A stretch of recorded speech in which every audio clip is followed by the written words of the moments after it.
আমি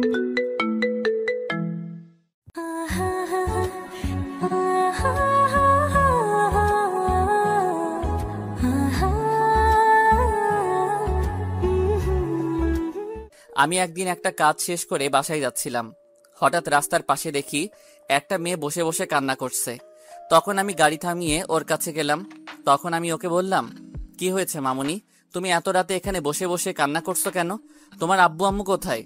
মেয়েটা আমার দিকে তাকিয়ে আরো জোরে জোরে কান্না করতে করতে বলল, ওরা আমার আব্বু আম্মুকে মেরে ফেলেছে। ওই জঙ্গলে আমার আব্বু আম্মু পড়ে আছে। আপনি আমার আব্বু আম্মুকে বাঁচান। আমি আব্বু আম্মুকে ছাড়া থাকতে পারবো না। আমি মেয়েটার কথা শুনে জঙ্গলের ভিতরে গেলাম। ভিতরে ঢুকে দেখি মেয়েটা ঠিক কথা বলছে। দুজন চুরি দিয়ে আঘাত করে মেরে ফেলছে। আমি তাদের নাকের ডগায় হাত নিয়ে দেখি তারা আর বেঁচে নেই। তারপর রাফি এবং আমার কিছু লোককে ফোন দিয়ে আসতে বললাম। তারা 10 মিনিটের মধ্যে চলে এসেছে। পরে রাইসার আব্বু আম্মুকে একটা কবরস্থানের সামনে একটা হুজুরকে খবর দিয়ে এনে তাদের জানাজা দিয়ে দাফন সম্পন্ন করলাম। তারপর আমি রাইসাকে আমার বাসায় নিয়ে আসি। রাইসা ঠিক হতে প্রায় 3 মাস সময় লেগে গেছে।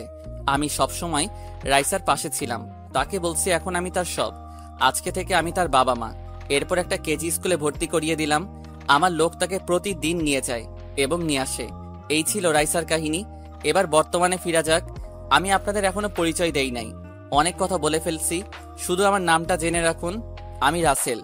সবাই মাফিয়া কিং নামে চিনে। আর কিছু জানা লাগবে না। গল্পের সাথে থাকুন, সব জানতে পারবেন। আমি আর কোনো কিছু না ভেবে ঘুমিয়ে পড়লাম। রাইসার কপালে একটা চুমু দিলাম। তারপর রাইসাকে জড়িয়ে ধরে শুয়ে পড়লাম। পরের দিন সকালে রাইসা আমাকে ডাকতে লাগলো। আমি ঘুম ঘুম চোখে বললাম, কি হয়েছে মামুনি, এত সকাল সকাল ডাকছো কেন? আব্বু, আর একটু ঘুমাবো। আব্বু, আজকে তুমি আমাকে স্কুলে দিয়ে আসো। অনেকদিন হয়েছে, তুমি আমাকে স্কুলে দিয়ে আসো না। মামুনি, আজকে আমার শরীরটা ভালো লাগছে না, আরেকদিন তোমাকে নিয়ে যাব। আজকে তুমি ওদের সাথে যাও। না, আজকে তুমি আমাকে স্কুলে নিয়ে যাবে। আমি তোমার লোকের সাথে যাব না। তুমি যদি আমাকে না নিয়ে যাও তাহলে আমি স্কুলে যাব না। কি আর করার, রাইসার জোরাজোরিতে শোয়া থেকে উঠে রাইসাকে বললাম, ঠিক আছে মামুনি, তুমি রেডি হয়ে নিচে গিয়ে নাস্তার টেবিলে আব্বুর জন্য অপেক্ষা করো। আব্বু ফ্রেশ হয়ে আসছি। ঠিক আছে আব্বু, তুমি আমার লক্ষ্মী আব্বু। তুমি আমার বেস্ট আব্বু। মা। রাইসা আমার কপালে একটা চুমু দিয়ে রেডি হতে লাগলো। আমি দাঁড়িয়ে না থেকে ওয়াশরুমে ঢুকে ফ্রেশ হয়ে আসলাম। রাইসা রেডি হয়ে নিচে চলে গেল। আমি একটা জামা গায়ে দিয়ে নিচে চলে আসলাম। চোখে এখনো অনেক ঘুম, রাতে দেরি করে ঘুমাইছি তো। আমি নিচে এসে রাইসার পাশে একটা চেয়ার টেনে বসলাম। রাইসাকে নিজের হাতে নাস্তা খাইয়ে দিতে লাগলাম, সাথে আমিও খাচ্ছি। বাপ মেয়ে নাস্তা করে বাসা থেকে বেরিয়ে গাড়ি নিয়ে রাইসার স্কুলে যেতে লাগলাম। রাইসা প্রথম শ্রেণীতে পড়ে। আমার সামনে পিছে আমার লোক গাড়ি নিয়ে আসছে। কিছুক্ষণ পর রাইসার স্কুলের সামনে চলে আসলাম। রাইসা গাড়ি থেকে নামার পর হঠাৎ একটা মেয়ে আমাদের সামনে আসলো। আমি মেয়েটাকে দেখে পুরো অবাক হয়ে গেলাম। ও এখানে কেমন করে? ওর তো বাসা দিনাজপুরে, তার মানে এখানে শিক্ষকতা করতে আসছে। কিন্তু ওদের তো কোনো কিছুর কমতি নেই, তাহলে এখানে কেন আসলো? আগের থেকে অনেক সুন্দর লাগছে তাকে। হঠাৎ রাইসার ডাকে ধ্যান ভাঙলো। রাইসা বলল, আব্বু, তুমি কোথায় হারিয়ে গেলে? তোমাকে সে কখন থেকে ডাকছি। উনি হচ্ছেন আমাদের নতুন টিচার। তোমাকে ওনার কথা গতকাল বলছি। রাইসার কথা শুনে পায়েল বলল, কেমন আছো রাসেল? তোমাকে অনেক বছর পর দেখছি। তোমার মেয়েটা কিন্তু অনেক লক্ষ্মী। পায়েলের কথা শুনে আমি বললাম, আলহামদুলিল্লাহ, আমি ভালো আছি। তা বড়লোক বাবার একমাত্র মেয়ে হঠাৎ কেজি স্কুলে চাকরি করতে আসলেন কেন? আপনাদের তো টাকা পয়সার অভাব নেই। পায়েল আমার কথা শুনে বলল, আসলে আমি চাকরি করতে আসিনি। আমার এক বান্ধবী এই স্কুলে চাকরি করে। তার মা অনেক অসুস্থ, তাই ওর হয়ে আমি এখানে আসি। সীমার আম্মু ভালো হয়ে গেলে আমি বাসায় ফিরে যাব। তা তুমি এখন কি করো? তোমার স্ত্রী কেমন আছে? আমার কাজ হচ্ছে খারাপ মানুষের ক্ষতি করা। তুমি হয়তো বাংলাদেশের একজন মাফিয়ার নাম শুনেছ। সেই মাফিয়া কিং আমি, রাসেল। আর আমার সাথে যাদের দেখছো ওরা সবাই আমার লোক। তুমি তো এরকম কখনো ছিলে না, হঠাৎ তুমি এই পথে গেলে কেন? তুমি তো অনেক ভালো একজন ছেলে ছিলে, সবাই তোমার অনেক সুনাম করত। সেটা অনেক কাহিনী, তাই আমি কাউকে বলতে চাই না। আর তুমি বলছে না আমার স্ত্রী কেমন আছে? আমি এখনো বিয়ে করি নাই, আর করার কোনো ইচ্ছে নেই। তা এখন কি তোমার সেই অহংকার আছে? সবার সাথে কি বাবার ক্ষমতা দেখাও? আমি এখন বাবার ক্ষমতা দেখাই না। আমি আগের থেকে ভালো হয়ে গেছি। আমি নিজের ভুল বুঝতে পেরেছি। আচ্ছা আচ্ছা, রাইসা তাহলে কোথায় থেকে আসলো? আর ও তোমাকে বাবা বলে ডাকলো কেন? আসলে রাইসার আব্বু আম্মু কারা যেন মেরে ফেলেছে। তারপর সবকিছু খুলে বলি। এরপর রাইসাকে আমার বাসায় নিয়ে আসি। রাইসা আমাকে বাবা বলে ডাকে। আমি রাইসাকে নিয়ে সারা জীবন কাটিয়ে দিতে চাই। তুমি যে কাজ করতেছো এই কাজে বেঁচে থাকার গ্যারান্টি নেই। তোমাকে যদি সন্ত্রাসীরা মেরে ফেলে তাহলে তো রাইসা পুরো একা হয়ে যাবে। তুমি এই কাজটা ছেড়ে দাও। তোমাকে আমি বলি নাই আমাকে জ্ঞান দিতে। আমাকে কেউ কিছু করতে পারবে না, একমাত্র আল্লাহ ছাড়া। তুমি রাইসাকে নিয়ে ভিতরে যাও, আমার একটা কাজ আছে, সেখানে যেতে হবে। আমি কাজটা শেষ করে রাইসাকে নিয়ে যাব। এই কথা বলে আমার লোকগুলোকে নিয়ে নিজের কাজে যেতে লাগলাম। মোবাইল বের করে মেহেদিকে ফোন দিলাম। মেহেদি ফোন রিসিভ করার পর বলল, কিরে, কি অবস্থা তোর? হঠাৎ ফোন দিলে যে, কোনো কাজ আছে নাকি? আমি ভালো আছি। তোকে যে কারণে ফোন দিছি, সবাইকে ট্রেনিং দেওয়া কি হয়ে গেছে? সবাইকে ট্রেনিং দেওয়া হয়ে গেছে। এখন আমরা নিচ থেকে উঠতে পারি। যে ট্রেনিং দিছি সবাইকে, ওদের একজনের সাথে 5-6টা কিচ্ছু না। শুনে খুশি হলাম। এখন তাদের নিয়ে ওপরে উঠে আয়। রনির আস্তানায় গিয়ে নয়নকে তার সামনে মেরে আসবি। যদি মারতে পারিস তাহলে আমাকে মাফিয়া কিং বলে জানবে। আরে, ওদের মতো টোকাই মাস্তানকে মারতে আমার লোকগুলাই যথেষ্ট। তুই কোনো চিন্তা করিস না, তোর কাজ হয়ে যাবে। তা কোন সময় যেতে হবে? তুই ওদের নিয়ে বিকাল 5টায় রনির আস্তানায় যাবি। আর আমি এখন রাফি এবং কিছু লোক নিয়ে মন্ত্রীর বিপক্ষ প্রার্থীর বাসায় যাচ্ছি। ওকে বসিয়ে দিতে হবে। এ কাজের জন্য মন্ত্রী 1 কোটি টাকা দিয়েছে। ঠিক আছে ঠিক আছে, তুই তাহলে ওই কাজ শেষ করে আয়। আমি সবাইকে রেডি করছি। নয়নকে মেরে তোর কাছে ফোন দিয়ে জানিয়ে দেব। আমি ঠিক আছে বলে ফোনটা কেটে দিলাম। প্রায় 30 মিনিট পর মন্ত্রীর বিপক্ষ প্রার্থীর বাসায় চলে আসলাম। সিকিউরিটি গার্ড আমাদের আটকালে রাফি ঠাস করে 2টা থাপ্পড় মেরে দেয়। সিকিউরিটি গার্ড আর কোনো কথা বলে নাই, গালে হাত দিয়ে চুপ হয়ে গেছে। আমরা সবাই বিপক্ষ প্রার্থীর দরজার সামনে দাঁড়িয়ে কলিং বেল চাপ দিলাম। কিছুক্ষণ পর একজন মায়ের বয়সী লোক এসে দরজা খুলে দিল। দেখে মনে হচ্ছে বিপক্ষ প্রার্থীর স্ত্রী। আমাকে আর রাফিকে দেখে বলল, তোমরা কারা? আমার বাসায় কি? আপনার স্বামী কোথায়? তাকে একটু ডাক দিন, তার সাথে আমাদের কিছু কথা আছে। কথাগুলো বলি আমরা চলে যাব। আরে রাসেল, তুমি আমার বাসায় কেন? আমার লোকেরা কি তোমার কোনো ক্ষতি করেছে? তুমি শুধু একবার বলো, আমি তোমার সামনে ওদের কঠিন শাস্তি দিব। আরে আমার কেউ কিছু করে নাই, আর কারো করার সাহস নেই। আমি যেটা বলার জন্য এসেছি, শুনেছি আপনি নাকি এবার মন্ত্রী নির্বাচন করবেন।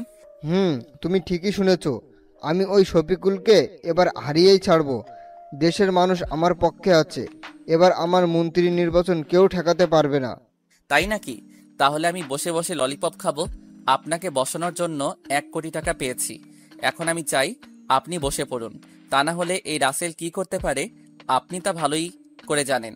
আমি কখনো এবার বসবো না। এবার আমি নির্বাচন করবই। তুমি আমার কিছুই করতে পারবে না। তুমি জানো না আমার হাত কত বড় মাফিয়াদের সাথে আছে। আপনি মনে হয় জানেন না আপনার কোথায় কি আছে। আমি সবকিছু জানি। আপনার ঢাকায় 6টা বাড়ি আছে, সব অবৈধ টাকায় করা। গুলশানের ভিতরে 5টা মদের গোডাউন আছে, 3টা আবাসিক হোটেল আছে। এখানে মেয়েদের দিকে ব্যবসা করেন। আরো অনেক কিছু আছে, সেগুলোর কথা নাই বললাম। আমি যদি এগুলো দেশের মানুষকে দেখাই এবং ধ্বংস করে দেই তাহলে আপনি কিভাবে নির্বাচন করবেন? আমি যদি সরকারের কাছে সবকিছু বলে দেই তাহলে আপনি কোথায় যাবেন? প্লিজ রাসেল, তুমি আমার এত বড় সর্বনাশ করো না। আমি তোমার কথায় রাজি আছি। আমি মন্ত্রী নির্বাচন করব না, তারপরেও তুমি আমার ক্ষতি করো না। কথাটা যেন মনে থাকে, তা না হলে আমি কি করতে পারি আপনি ভালোই করে জানেন। আমাকে যেন আপনার বাসায় আসতে না হয়। আবার যদি আসি তাহলে আপনি দুনিয়ায় বেঁচে থাকবেন না। এই বলে বিপক্ষ প্রার্থীর বাসা থেকে সবাই বেরিয়ে আসলাম। বিপক্ষ প্রার্থীর বাসা থেকে বেরিয়ে সোজা স্কুলের সামনে চলে গেলাম। গেটের সামনে গিয়ে দেখি রাইসা আর পায়েল দাঁড়িয়ে আছে। আমাকে দেখে রাইসা দৌড় দিয়ে আমার সামনে আসলো। কি ব্যাপার মামুনি, আজকে তোমার পড়ালেখা কেমন হয়েছে? কোনো শিক্ষক তোমার গায়ে কি হাত তুলছে? না আপু, ওই স্কুলের সবাই অনেক ভালো, আমাকে সবাই আদর করে। আপু, ম্যাম তোমাকে কিছু কথা বলবে। ম্যাম, আপনি কি বলবেন আপুকে? রাইসার কথা শুনে পায়েল আমার সামনে এসে বলল, আসলে রাসেল, এখানে আমাকে কি একটা বাসা নিয়ে দিতে পারবে? সে আমার বাসায় থাকতে আমার ভালো লাগছে না। তাদের 2টা রুম, একটায় ওর আব্বু আম্মু ঘুমায়, আরেকটাই সিয়াম আর ওর বড় ভাই ঘুমায়, আর ওপারে আমি। তাই বলছি আমাকে একটা বাসা খুঁজে দাও। আব্বু, তুমি ম্যামকে আমাদের বাসায় নিয়ে চলো। এখন থেকে ম্যাম আমাদের বাসায় থাকবে, আমার সাথে খেলবে, একসাথে কার্টুন দেখবে। আমার কাছে অনেক ভালো লাগবে। প্লিজ আপু, তুমি না করো না। রাইসার কথা শুনে আর মানা করতে পারলাম না, তাই আমি পায়েলকে বললাম, তুমি আমার বাসায় থাকতে পারো, তবে আমার কোনো কিছুতে কথা বলতে পারবে না। আমি কখন কি করি, কোথায় যাই, অনেক রাতে বাসায় ফিরি কেন, এসব কথা আমাকে বলতে পারবে না। শুধু রাইসার কথা ভেবে তোমাকে বাসায় নিয়ে যাচ্ছি। ঠিক আছে, আমি তোমার কোনো কিছুতেই কথা বলবো না, শুধু কিছুদিনের জন্য। সিয়াম, আম্মু সুস্থ হলে আমি বাসায় ফিরে যাব। আমি ঠিক আছে বলে পায়েলকে গাড়িতে উঠতে বললাম। রাইসাকে মাঝখানে বসালাম। আমি আর পায়েল রাইসার দুই পাশে বসলাম। কিছুক্ষণ পর বাসায় চলে আসলাম। গাড়িতে কেউ কোনো কথা বললাম না। গাড়ি থেকে নেমে আমি, পায়েল এবং রাইসা দরজার সামনে দাঁড়িয়ে কলিং বেল চাপ দিলাম। কিছুক্ষণ পর খালা এসে দরজা খুলে দিল। আমাদের সাথে পায়েলকে দেখে খালা বলল, রাসেল, এই মেয়েটাকে, তাকে তো চিনতে পারলাম না। আর কি কিছু হয়? আসলে খালা, ও হচ্ছে পায়েল। আমরা দুজনে একসাথে দিনাজপুরে পড়েছি। এখানে একটা বান্ধবীর বাসায় এসেছে। ও, এই ব্যাপার। তোমার কোনো সমস্যা নেই মা, তোমার যতদিন মন চায় থাকতে পারো। আর আমি বাসায় সব সময় থাকি। রাসেল কাজে কামে বেশিরভাগ বাহিরে থাকে। ঠিক আছে খালা, তুমি পায়েলকে একটা রুম দেখিয়ে দাও। আমি আমার রুমে গেলাম। আমি এখন একটু রেস্ট নিব। কোনো কিছুর দরকার হলে রাফি অথবা বাহিরের লোককে বলবে, তারা এনে দিবে।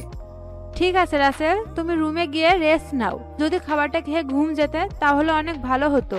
ওকে খালা, আমি ফ্রেশ হয়ে আসছি। তুমি খাবার রেডি করো। আর পায়েল, তুমি ওপরে ডান পাশে রুমে চলে যাও, রুমে সবকিছু আছে। পায়েল ঠিক আছে বলে উপরে চলে গেল। আমিও আর কোনো কথা না বলে রাইসাকে কোলে করে নিয়ে রুমে চলে আসলাম।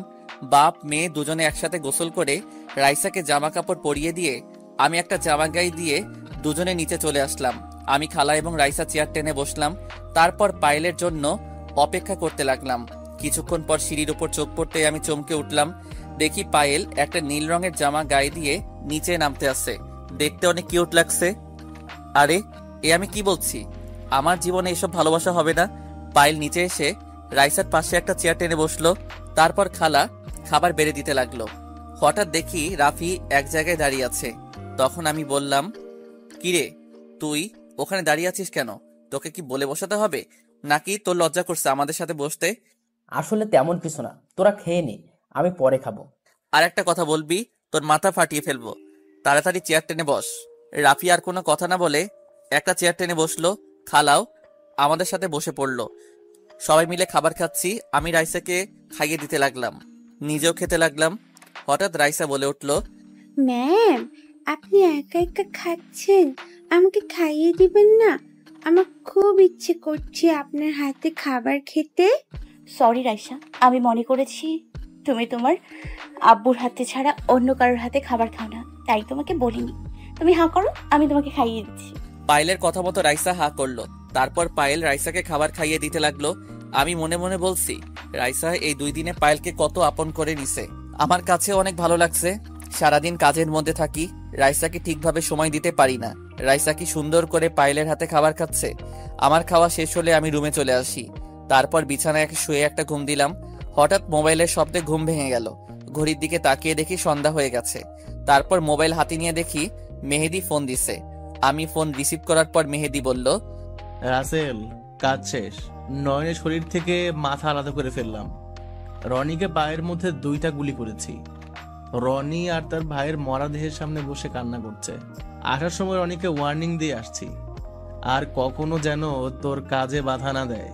যদি কখনো দেয় তাহলে ওর ভাইয়ের মতো ওকে উপরে পাঠিয়ে দেব। শুনে খুব খুশি হলাম। রনি হয়তো আমাকে ছোটখাটো মাস্তান মনে করছে। আমার পাওয়ার সম্বন্ধে তার কোনো আইডিয়া নেই। ও সিংহের গুহায় পা দিছে। ঠিক কথা বলেছিস। এখন বল, আমরা কি করব? আবার কি মাটির নিচে চলে যাব, নাকি উপরে থাকবো? না, তোরা উপরে থাকার দরকার নেই। তোরা আবার নিচে চলে যা, দরকার হলে আমি তোকে জানাবো। মেহেদি ঠিক আছে বলে ফোন কেটে দিল। আমি বিছানা থেকে উঠে ওয়াশরুমে ফ্রেশ হতে চলে গেলাম। ফ্রেশ হয়ে একটা জামা গায়ে দিয়ে রুম থেকে বেরিয়ে আসতেই কারোর সাথে ধাক্কা খেয়ে দুজনে নিচে পড়ে গেলাম। যার সাথে ধাক্কা খেলাম সে আর কেউ নয়, পায়েল। পায়েলের ঠোঁটের সামনে আমার ঠোঁট। পায়েল ঘন ঘন নিঃশ্বাস নিচ্ছে। দুজন দুজনের দিকে তাকিয়ে আছি। ইচ্ছে করছে পায়েলের ঠোঁটের সাথে ঠোঁট লাগিয়ে দিতে, কিন্তু আমি নিজেকে কন্ট্রোল করে তাড়াতাড়ি উঠে গেলাম। আমি এক হাত বাড়িয়ে পায়েলকে উঠালাম। তখন পায়েল বলল, সরি, আমি তোমাকে দেখতে পাইনি। তুমি এখনো ঘুমিয়ে আছো, তাই তোমাকে ডাকতে রুমে ঢুকেছিলাম। হঠাৎ তুমিও রুম থেকে বেরিয়ে আসলে। সমস্যা নেই, আমি কিছু মনে করি নাই। আর রাইসা কোথায়? রাইসা আমার রুমে পড়তে বসছে, তাকে পড়া দেখিয়ে তোমাকে ডাকতে আসলাম। ঠিক আছে, আমি বাহিরে গেলাম, ফিরতে রাত হতে পারে। তুমি রাইসাকে খাবার খাইয়ে দিয়ে ঘুম পাড়িয়ে দিও। যদি কিছু মনে না করো একটা কথা বলি, আমি তোমাকে টাকা দিচ্ছি, আসার সময় আমার জন্য কিছু ক্যাডবেরি নিয়ে আসো। তোমার টাকা লাগবে না। আমার কাছে কি টাকা নেই? আমি বসে বসে খেলেও আমার টাকা ফুরাবে না। পায়েল আর কোনো কথা বলল না। আমি বাসা থেকে বেরিয়ে আসার পর রাফি আমার সাথে আসলো। আর আমার লোক সব সময় আমার সাথে থাকে। তার একটা কাজে গেলাম, কাজটা শেষ করে আসতে একটু বেশি রাত হয়ে গেছে। আসার সময় পায়েলের কথা মতো 1 কার্টুন ক্যাডবেরি নিয়ে আসলাম।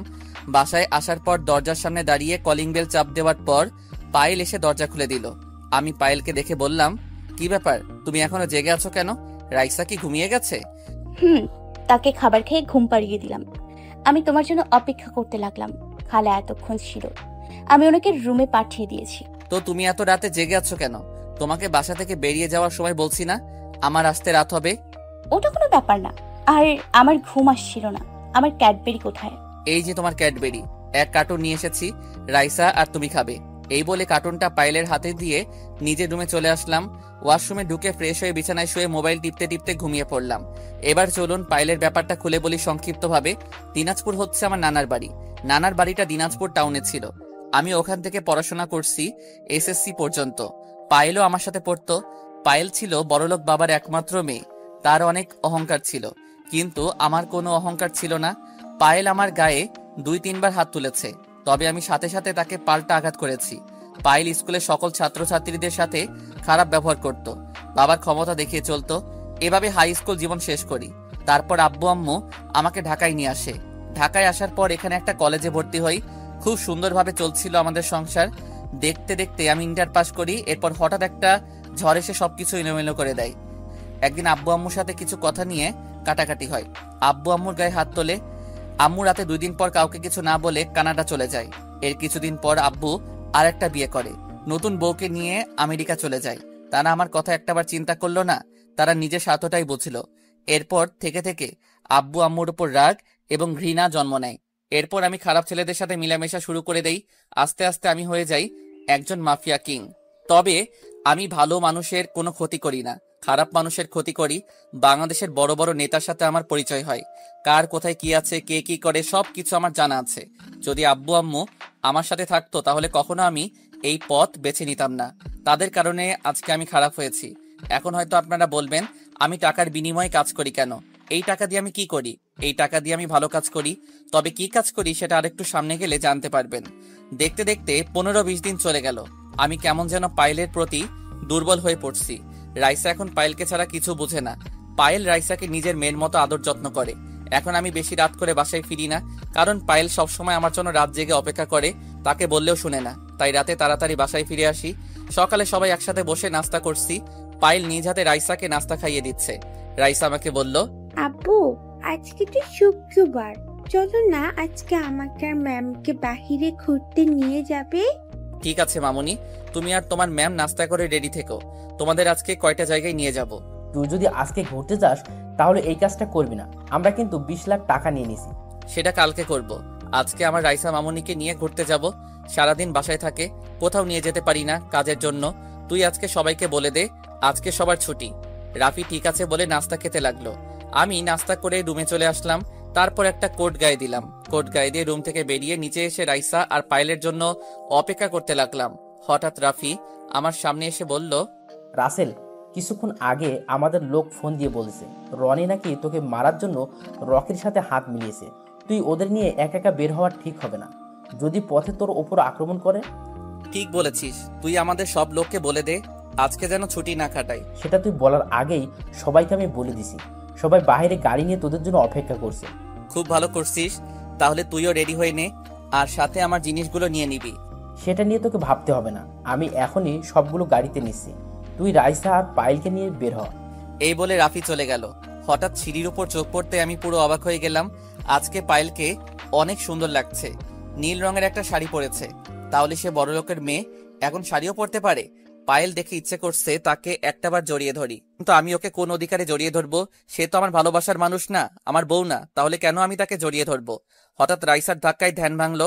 তখন রাইসা বলল, আব্বু দেখো তো আমাকে এবং ম্যামকে কেমন লাগছে? ম্যাম আমাকে সাজিয়ে দিয়েছে। অনেক সুন্দর লাগছে মামুনি। এখন চলো আমরা বেরিয়ে পড়ি। পায়েলের হঠাৎ মুখটা কেমন হয়ে গেল। পায়েল মনে করছে আমি তাকে বলবো শাড়িতে তোমাকে অনেক সুন্দর লাগছে, তার রূপের প্রশংসা করব। আমরা বাসা থেকে বেরিয়ে আমার গাড়িতে উঠলাম। আজকে আমি নিজে গাড়ি চালাবো। পায়েল আর রাইসা আমার সাথে সামনের সিটে বসলো। রাফি সহ আমাদের সাথে মোট 10 গাড়ি আসছে।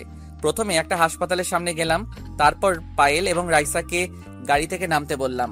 রাইসা আর পায়েল গাড়ি থেকে নামার পর সিকিউরিটি গার্ড আমাকে দেখে সালাম দিল। সবাইকে নিয়ে হাসপাতালের ভিতরে ঢুকলাম। হাসপাতালের ভিতরে ঢুকে ম্যানেজারের কেবিনে গেলাম।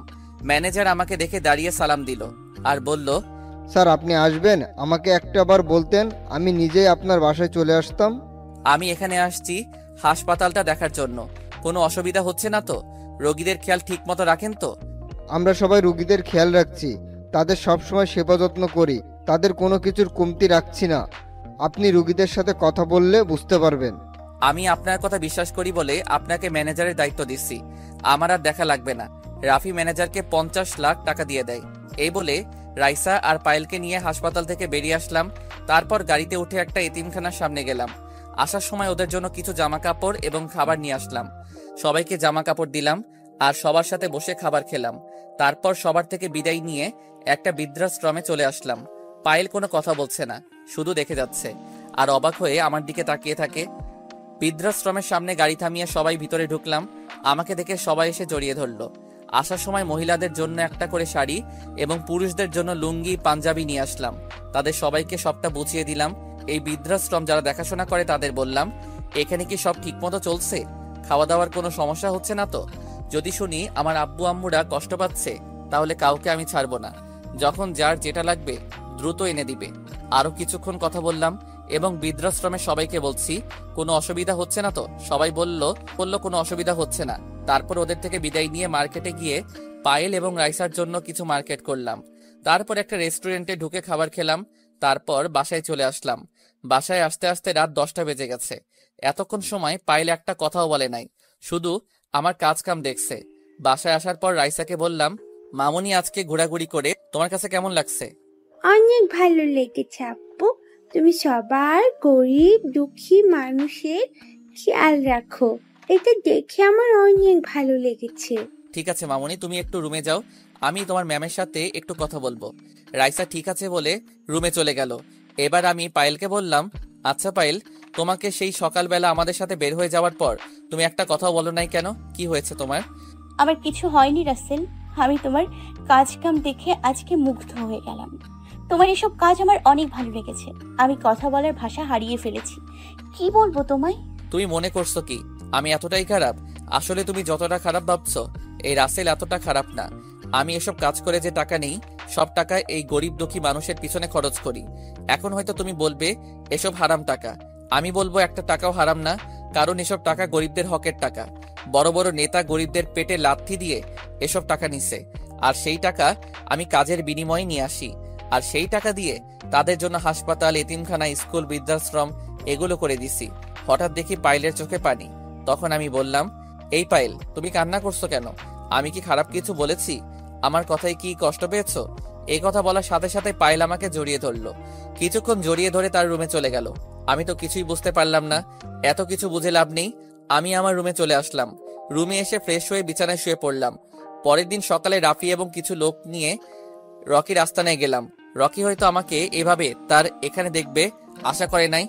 রকির সাথে রনিও আছে। তখন রকি বলল, আরে ভাই, আপনি আমার এখানে? আপনি একটা ফোন দিলে তো আমি আপনার কাছে চলে আসতাম। আপনি শুধু শুধু কষ্ট করে আসতে গেলেন কেন? ওই তোরা ভাইকে চেয়ার দে। আমি এখানে বসতে আসি নাই, শুধু তোকে রনিকে একটা ওয়ার্নিং দিতে আসছি। শুনেছি রনি নাকি আমাকে মারার জন্য তোর কাছে এসেছে। তুই যদি আমার বা আমার লোকদের উপর একটা আঘাত করিস, তাহলে তোদের দুইটাকে দুনিয়ায় বাঁচিয়ে রাখবো না, কথাটা মনে রাখিস। ভাই, আপনি মানুষের কথা বিশ্বাস করবেন না। কোথায় আপনি আর কোথায় আমি? আমি তো আপনার একটা পশম ছিঁড়তে পারবো না। তাহলে রনি তোর কাছে এসেছে কেন? তোর তো ওর সাথে ভেজাল ছিল। ভাই, রনি আমার কাছে ক্ষমা চাইতে এসেছে। সেই তার ভুল বুঝতে পেরেছে, তাই আমিও তাকে ক্ষমা করে দিছি। দুজনে এখন আগের মতো হয়ে গেছি। আগের মতো হয়েছিস ভালো কথা।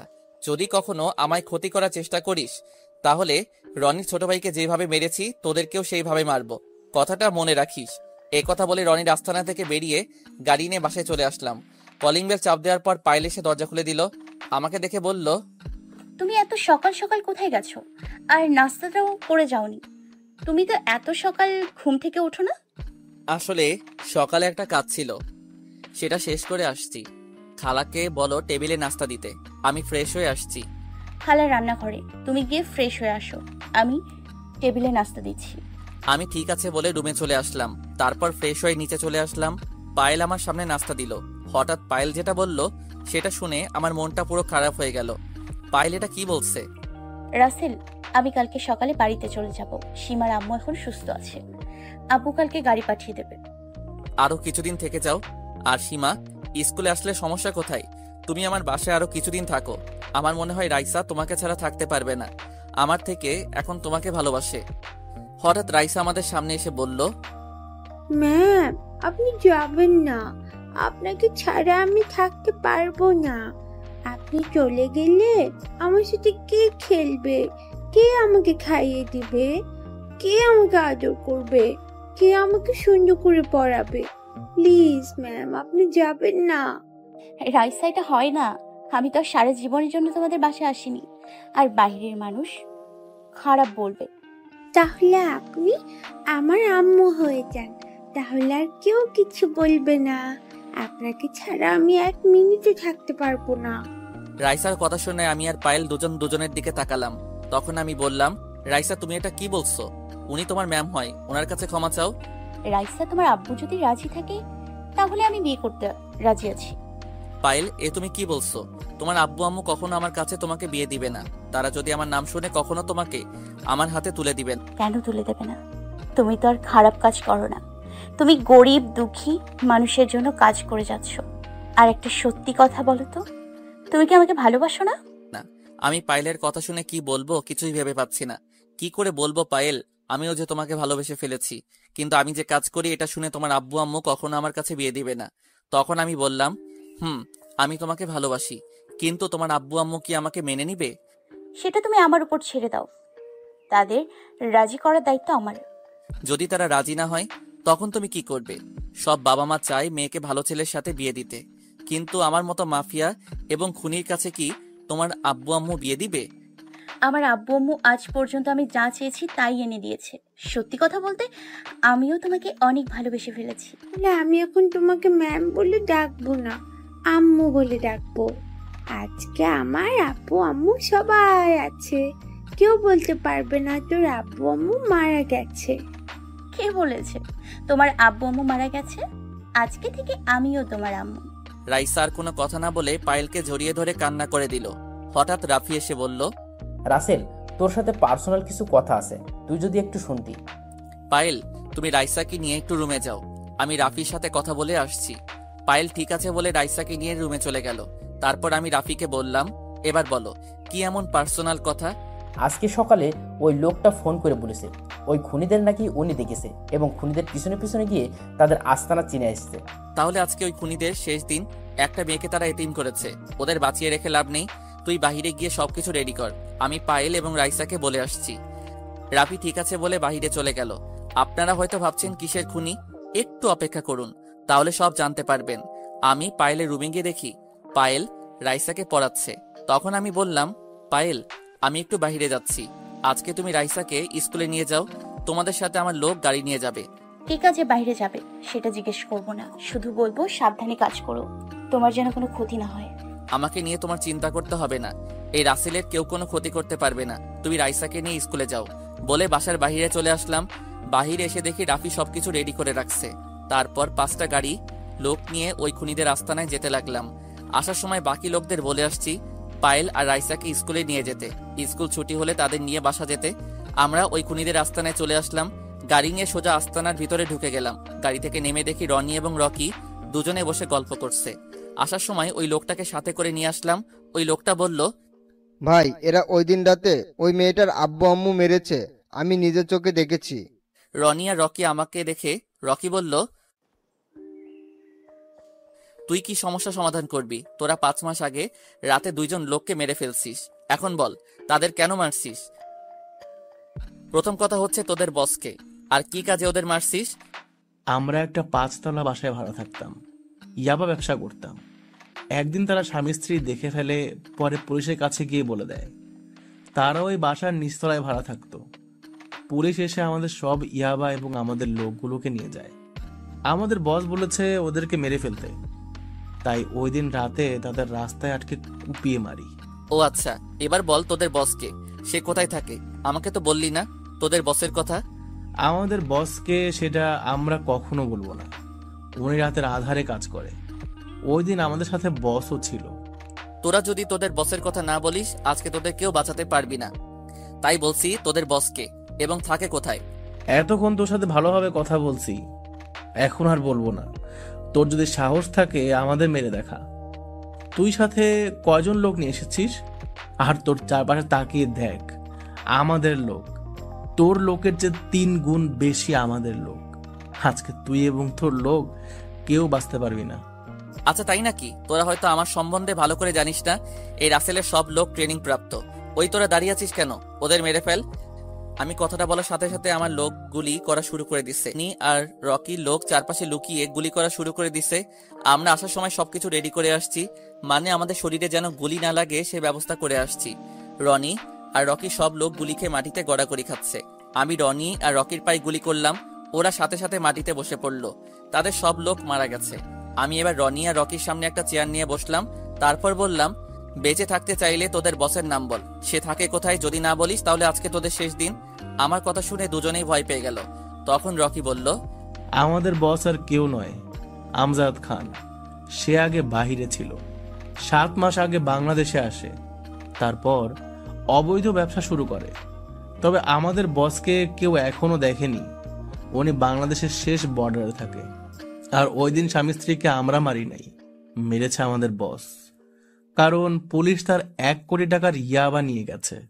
আমজাদ খানের কথাটা শুনে বুকের ভিতর কেমন মোচড় দিয়ে উঠল। কে এই আমজাদ খান? আমি যাকে চিনি সে আবার নয় তো?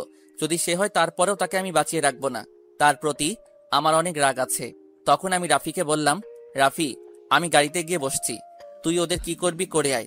ঠিক আছে, তুই গিয়ে বাড়িতে বস, ওদের ব্যবস্থা আমি করে আসছি। আমি আর কোনো কথা না বলে বাইরে এসে গাড়িতে গিয়ে বসলাম। 10 মিনিট পর রাফি সবগুলো লোক নিয়ে বেরিয়ে আসলো। সব লোক গাড়িতে উঠে বসলো। রাফি আমার সাথে সামনের সিটে বসলো। তখন রাফি বলল, দুজনের একটা করে হাত এবং একটা করে পা কেটে দিলাম, আর আমজাদ খানের ঠিকানা নিয়ে আসলাম। ওই শালা নাকি সিলেটের শেষ মাথায় থাকে। ঠিক আছে, ওর ব্যবস্থা পরে করব, এখন বাসায় চল। আমার কথা শুনে রাফি আর কোনো কথা বলল না। তারপর আমরা বাসায় যেতে লাগলাম। আপনারা হয়তো সবকিছু বুঝতে পারছেন। যদি কেউ না বুঝেন তাহলে আমি বুঝিয়ে বলছি। আমি যাদের খুনের কথা বলছি তারা আর কেউ নয়, রাইসার আব্বু আম্মুর কথা বলছি। ওই দিন রাতে রাইসার আব্বু আম্মুকে গাড়িতে করে কবরস্থানে আসার সময় একটা লোক আমাকে এসে বলে সে নাকি ওই খুনিদের চেহারা দেখেছে, তাদের একবার দেখলে চিনে ফেলবে। এরপর ওই লোকটাকে নিয়ে খুনিদের খুঁজতে থাকে। ওই লোকটা একটা অফিসে চাকরি করে। ওই দিন অফিসে কাজের চাপ বেশি থাকায় অফিস থেকে আসতে অনেক রাত হয়ে যায়। কোনো গাড়ি না পেয়ে হেঁটে হেঁটে বাসায় যাচ্ছিল। আপনাদের সাথে কথা বলতে বলতে বাসায় চলে আসলাম। আমি গাড়ি থেকে নেমে দরজার সামনে এসে কলিং বেল চাপ দেওয়ার পর পায়েল এসে দরজা খুলে দিল। আমাকে দেখে বলল, যাক, তোমার কিছু হয়নি। আমি তো অনেক চিন্তা করছিলাম তোমার জন্য। একমাত্র আল্লাহ ছাড়া এই রাসেলের গায়ে কেউ আঘাত করতে পারবে না। আমার যে ক্ষতি করতে আসবে সবগুলোকে মেরে নদীতে ভাসিয়ে দিব। ঠিক আছে, এখন কথা না বলে রুমে গিয়ে ফ্রেশ হয়ে আসো, আমি তোমাদের টেবিলে খাবার দিচ্ছি। আমি ঠিক আছে বলে রুমে চলে আসলাম। ওয়াশরুমে ঢুকে ফ্রেশ হয়ে একটা জামা গায়ে দিয়ে নিচে আসলাম। একটা চেয়ার টেনে বসলাম। কিছুক্ষণ পর রাফি এসে বসলো। পায়েল আমাদের দুজনকে খাবার বেড়ে দিচ্ছে। তখন আমি বললাম, আচ্ছা পায়েল, খালা কবে আসবে সেটা কি তোমাকে বলেছে? আমার কাছে তো কিছুই বলেনি। যাওয়ার সময় বলে গেছে কিছুদিন থেকে তারপর চলে আসবে। ও ঠিক আছে, তুমিও আমাদের সাথে বসে পড়ো। আর রাইসা কোথায়? ওকে তো দেখছি না। রাইসাকে খাবার খাইয়ে দিয়ে ঘুম পাড়িয়ে দিয়েছি, সে এখন ঘুমোচ্ছে। আমি আর কোনো কথা না বলে খাবার খেয়ে রুমে চলে আসলাম। কিছুক্ষণ পর পায়েল আমার রুমে এসে বিছানায় শুয়ে আমাকে জড়িয়ে ধরলো। এই পায়েল, তুমি এটা কি করছো? আমাদের এখনো বিয়ে হয়নি, তুমি আমাকে জড়িয়ে ধরলে কেন? আমার মন চাইছে তাই তোমাকে জড়িয়ে ধরেছি। আর বিয়ে হয়নি তো কি হয়েছে, বিয়ে তো একদিন হবে। আমরা তো খারাপ কিছু করতে যাচ্ছি না। আগে আমাদের বিয়ে হোক, তারপর তুমি যা খুশি করো, আমি তোমাকে বাধা দিব না। আমাদের ব্যাপারে তোমার আব্বু আম্মুকে সবকিছু খুলে বলছো? এখনো কিছু বলি নাই। আগে তোমার সাথে কিছুদিন প্রেম করব, তারপর আব্বু আম্মুকে বলবো। ঠিক আছে, এখন আমাকে ছাড়ো। না, ছাড়বো না। আমাকে এখন একটা কিস করো, তারপর চেয়ে দিব। আচ্ছা পায়েল, হঠাৎ তোমার কি হলো? তুমি আগে আমার সাথে কিভাবে কথা বলতে, আর এখন কিভাবে কথা বলছো? আগে তো তোমার কথা মতোই চলেছি, এবং তোমার সাথে আমার কিছু ছিল না। এখন তুমি আমার ভালোবাসা, তাই এখন সাহস বেড়ে গেছে। তুমি আমার মতো মাফিয়াকে কেন ভালোবাসালে? আমার এই জীবনের কোনো নিরাপত্তা নেই। কখন শত্রু এসে আমাকে মেরে ফেলে তার কোনো নিশ্চয়তা নেই। তোমাকে যদি কেউ মেরে ফেলে, তাহলে সেদিন আমিও তোমার সাথে মরে যাব। আমি তোমাকে অনেক ভালোবাসি। তোমাকে ভালোবেসেছি শুধুমাত্র গরিব দুঃখীদের পাশে দাঁড়ানোর জন্য। আর আমি জানি তুমি ভালো মানুষের কোনো ক্ষতি করবে না, তুমি খারাপ মানুষের ক্ষতি করবে। তুমি জানো পায়েল, যখন রাস্তা দিয়ে গাড়ি নিয়ে যাই তখন এসব গরিব দুঃখীদের রাস্তার পাশে পড়ে থাকতে দেখি, তখন নিজের কাছে অনেক খারাপ লাগে। তাই ওদের জন্য এই কাজগুলো করে যাচ্ছি। আর আমার এই খারাপ কাজ করার কোনো ইচ্ছে ছিল না। একমাত্র আব্বু আম্মুর কারণে এই পথটা বেছে নিতে বাধ্য হয়েছি। আমি বলি কি, তুমি এসব কাজ ছেড়ে দাও। আমরা দুজনে বিয়ে করে আবার সবকিছু নতুন করে শুরু করব। এখন আমি এই কাজ ছাড়তে পারবো না। আমি তখনই এই কাজ ছেড়ে দিব যখন বাংলাদেশ থেকে সব ময়লা আবর্জনা পরিষ্কার করতে পারবো। সেই দিন আমি নিজেই এসব কাজ ছেড়ে দিব। এখন ছেড়ে দিলে খারাপ লোকগুলো চান্স পেয়ে যাবে। রাস্তাঘাটে মানুষ নিরাপদে চলতে পারবে না। একমাত্র আমার কারণে এই দেশের মানুষ নিরাপদে চলতে পারে। আমার কথাটা শেষ হতে না হতেই পায়েল এমন কিছু করবে সেটা আমি কখনো ভাবতে পারিনি। পায়েল আমার সাথে এটা কি করলো? আমার কথা শেষ হতেই পায়েল আমার ঠোঁটের সাথে ঠোঁট লাগিয়ে দিল। আমাকে শক্ত করে জড়িয়ে ধরে কিস করতে লাগলো। প্রায় 5 মিনিট পর ছেড়ে দিল। আমি হাঁপাতে হাঁপাতে বললাম, পায়েল এটা তুমি কি করলে? আমি তোমার কাছে এমন কিছু আশা করি নাই। আমি বলছি না আমাদের বিয়ের আগে কিছু হবে না? আমি তো বেশি কিছু করিনি, শুধু তোমাকে কিস করেছি। আর আমি তোমাকে ভালোবেসে কিস করেছি। ঠিক আছে, এখন তুমি আমার রুম থেকে যাও। দেখো রাইসা একা একা কি করছে। পায়েল ঠিক আছে বলে রুম থেকে বেরিয়ে গেল। দেখতে দেখতে 1 মাস চলে গেল। পায়েল আর আমার ভালোবাসা আগের মতো আছে। কালকে নির্বাচন। এই 1 মাসে আর কোনো কাজ করি নাই। নির্বাচন শেষ হলে আমার একটা মিশন আছে। দেখতে দেখতে নির্বাচন শেষ হলো। এবারও জাহিদ খান পাশ হয়েছে। তার বিপক্ষ প্রার্থী বসে গেছে। তাই জাহিদ খানের কাছ থেকে কেউ নিতে পারে নাই। আজকে পায়েল তাদের বাড়িতে চলে যাবে। সবকিছু গুছিয়ে নিচে আসলো। সাথে রাইসাও আছে। রাইসা আমার পাশে একটা চেয়ার টেনে বসলো। পায়েল রাইসার পাশে চেয়ার টেনে বসলো। তখন রাইসা বলল, আম্মু, তোমাকে ছাড়া আমি থাকতে পারবো না। প্লিজ তুমি তাড়াতাড়ি চলে এসো। ঠিক আছে আম্মু, কিছুদিন অপেক্ষা করো, তারপর আম্মু একেবারের জন্য তোমার কাছে চলে আসবো। তোমার নানা নানিকে তো রাজি করাতে হবে। তুমি যদি রাজি করাতে না পারো, তাহলে আমি তাদের কাছে তোমাকে ভিক্ষা চাইবো। তারপরেও তোমাকে আমার আম্মু বানাবো। পায়েল রাইসাকে জড়িয়ে ধরে কান্না করে বলল, তুমি আমাকে এত ভালোবাসো কেন? তোমাকে ছেড়ে যেতে মন চাইছে না। কারণ তোমাকে আমি অনেক ভালোবাসি। নিজের আপন মা বানিয়েছি। তোমাকে ছাড়া থাকবো কি করে? আমি নানা নানির সাথে কথা বলে তোমাকে এই বাসায় নিয়ে আসবো। তুমি চিন্তা করো না আম্মু, তোমার নানা নানি রাজি না হলেও আমি তোমার কাছে চলে আসবো। এখন কান্না থামাও, নাস্তা শেষ করে নাও। আর তোমার আব্বু বলেছে কেন তোমাকে এত জরুরি বাসায় যেতে? সেটা বলে নাই, তবে বলেছে আমার জন্য নাকি খুশির সংবাদ আছে, সেটা বাড়িতে গেলে বলবে। ও, নাস্তা শেষ করে নাও। তোমার আব্বু গাড়ি পাঠিয়ে দিছে। রাফি আমাকে বলছে তোমার গাড়ি চলে এসেছে। পায়েল আর কোনো কথা না বলে নিজে নাস্তা করলো, সাথে রাইসাকে খাইয়ে দিল। নাস্তা শেষ করার পর আমার লোকগুলোকে বললাম পায়েলের ব্যাগ গাড়িতে নিয়ে রাখতে। পায়েল রাইসাকে বলল, রাইসা মামুনি, তুমি একটু বাইরে যাও তো, তোমার আব্বুর সাথে আমি একটু কথা বলে আসছি। রাইসা ঠিক আছে বলে রাফির সাথে বাসার বাহিরে চলে গেল। রাইসা আর রাফি বেরিয়ে যাওয়ার সাথে সাথে পায়েল আমাকে জড়িয়ে ধরে ঠোঁটের সাথে ঠোঁট লাগিয়ে দিল। প্রায় 5 মিনিট পর ছেড়ে দিয়ে নিজেই কান্না করতে লাগলো। তখন আমি বললাম, এই পায়েল, তুমি কান্না করছো কেন? তোমাকে শক্ত হতে হবে। তুমি এভাবে ভেঙে পড়লে তো কিছুই হবে না। তোমাকে ছেড়ে যেতে মন চাইছে না, আমার মনের ভেতর কেমন জানি ভয় লাগছে। আমি না তোমাকে হারিয়ে ফেলি। এরকম ভয় পেলে চলবে?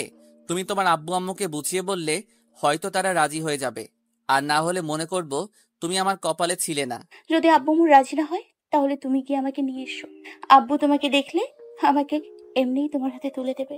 শোনো পায়েল, আমি নিজের ক্ষমতা দেখিয়ে তোমাকে তুলে আনতে পারবো না। তোমার আব্বু আম্মু যদি আমার হাতে তোমাকে তুলে দেয়, তাহলে আমি তোমাকে নিয়ে আসবো। আব্বু আম্মু না রাজি হলে তুমি আমাকে ভুলে যাবে? আমার কথা তোমার একটু মনে পড়বে না? আমাকে ভুলে থাকতে হবে, হয়তো কিছুদিন খারাপ লাগবে, পরে এমনি ঠিক হয়ে যাবে। রাসেল, শেষবারের মতো আমাকে আরেকটা কিস করবে? হয়তো এটা আমার শেষ কিস। আর আব্বু আম্মু রাজি হলে সারা জীবন তোমার ওই ঠোঁট দুটো নিজের করে রাখবো। আমি আর কোনো কথা না বলে পায়েলের ঠোঁটের সাথে ঠোঁট লাগিয়ে দিলাম। কিছুক্ষণ পর দুজন দুজনকে ছেড়ে দিয়ে বাহিরে চলে আসলাম। পায়েল গাড়িতে ওঠার আগে রাইসাকে কিছুক্ষণ জড়িয়ে ধরে কান্না করেছে। অনেক কষ্টে রাইসাকে পায়েলের কাছ থেকে ছাড়িয়ে আনলাম। তারপর পায়েল চলে গেল। আমি রাইসাকে কোলে করে রুমে নিয়ে আসলাম। তখন রাইসা বলল, আব্বু আম্মু কি আর ফিরে আসবে না? আমি আম্মুকে ছাড়া থাকতে পারবো না। আমি অনেক ভালোবাসি আম্মুকে। কে বলেছে তোমার আম্মু আসবে না? দেখবে কিছুদিন পর তোমার আম্মু তোমার কাছে চলে আসবে। তুমি কান্না করো না। তোমার কথা যেন সত্যি হয় আব্বু। এই বলে রাইসা আমার কোলে শুয়ে পড়ল। রাইসার ঘুম আসার পর তাকে রেখে রুম থেকে বেরিয়ে আসলাম। নিচে আসার পর রাফি বলল, শোন রাসেল, আমজাদ খানের আস্তানায় আমাদের লোক পাঠিয়েছি, বলেছি যে করেই হোক তার সব খবর আমাদের দেওয়ার জন্য। ভালো করছিস। এখন বল, রনি আর রকির কি খবর? তারা এখনো কি হাসপাতালে আছে নাকি তারা বেরিয়ে গেছে? শুনেছি তাদের লোক এসে রনি আর রফিকে নিয়ে গেছে, তবে কোথায় নিয়ে গেছে সেটা বলতে পারবো না। আর ওদের খোঁজ খবর নিয়ে তুই কি করবি? ওরা তো আর কিছুই করতে পারবে না। আমি জানি তারা আমাকে মারার জন্য আমজাদ খানের কাছে যাবে। ওদের তো এখন একটা হাত আর একটা পা আছে, তারা এখন আলগা হাত পা লাগাবে। এবার যদি আমাদের ক্ষতি করতে আসে তাহলে তাদের আর বাঁচিয়ে রাখবো না। ওরা এখনো তোকে ভালো করে চেনে নাই। ঠিক আছে, তুই এখন রুমে যা। যদি কোনো খবর আসে তাহলে আমাকে জানাস। আমি একটু রুমে গেলাম। ঠিক আছে যা, তবে আজকে মন্ত্রী তোকে রাতে তার সাথে দেখা করতে বলেছে। আমি ঠিক আছে বলে উপরে এসে নিজের রুমে চলে আসলাম। রুমে এসে বিছানায় শুয়ে পড়লাম। পায়েলের কথা খুব মনে পড়ছে। পায়েলের সামনে নিজেকে অনেক শক্ত রেখেছি। যদি আমি ভেঙে পড়তাম তাহলে পায়েল ভুলেও তাদের বাড়িতে যেত না।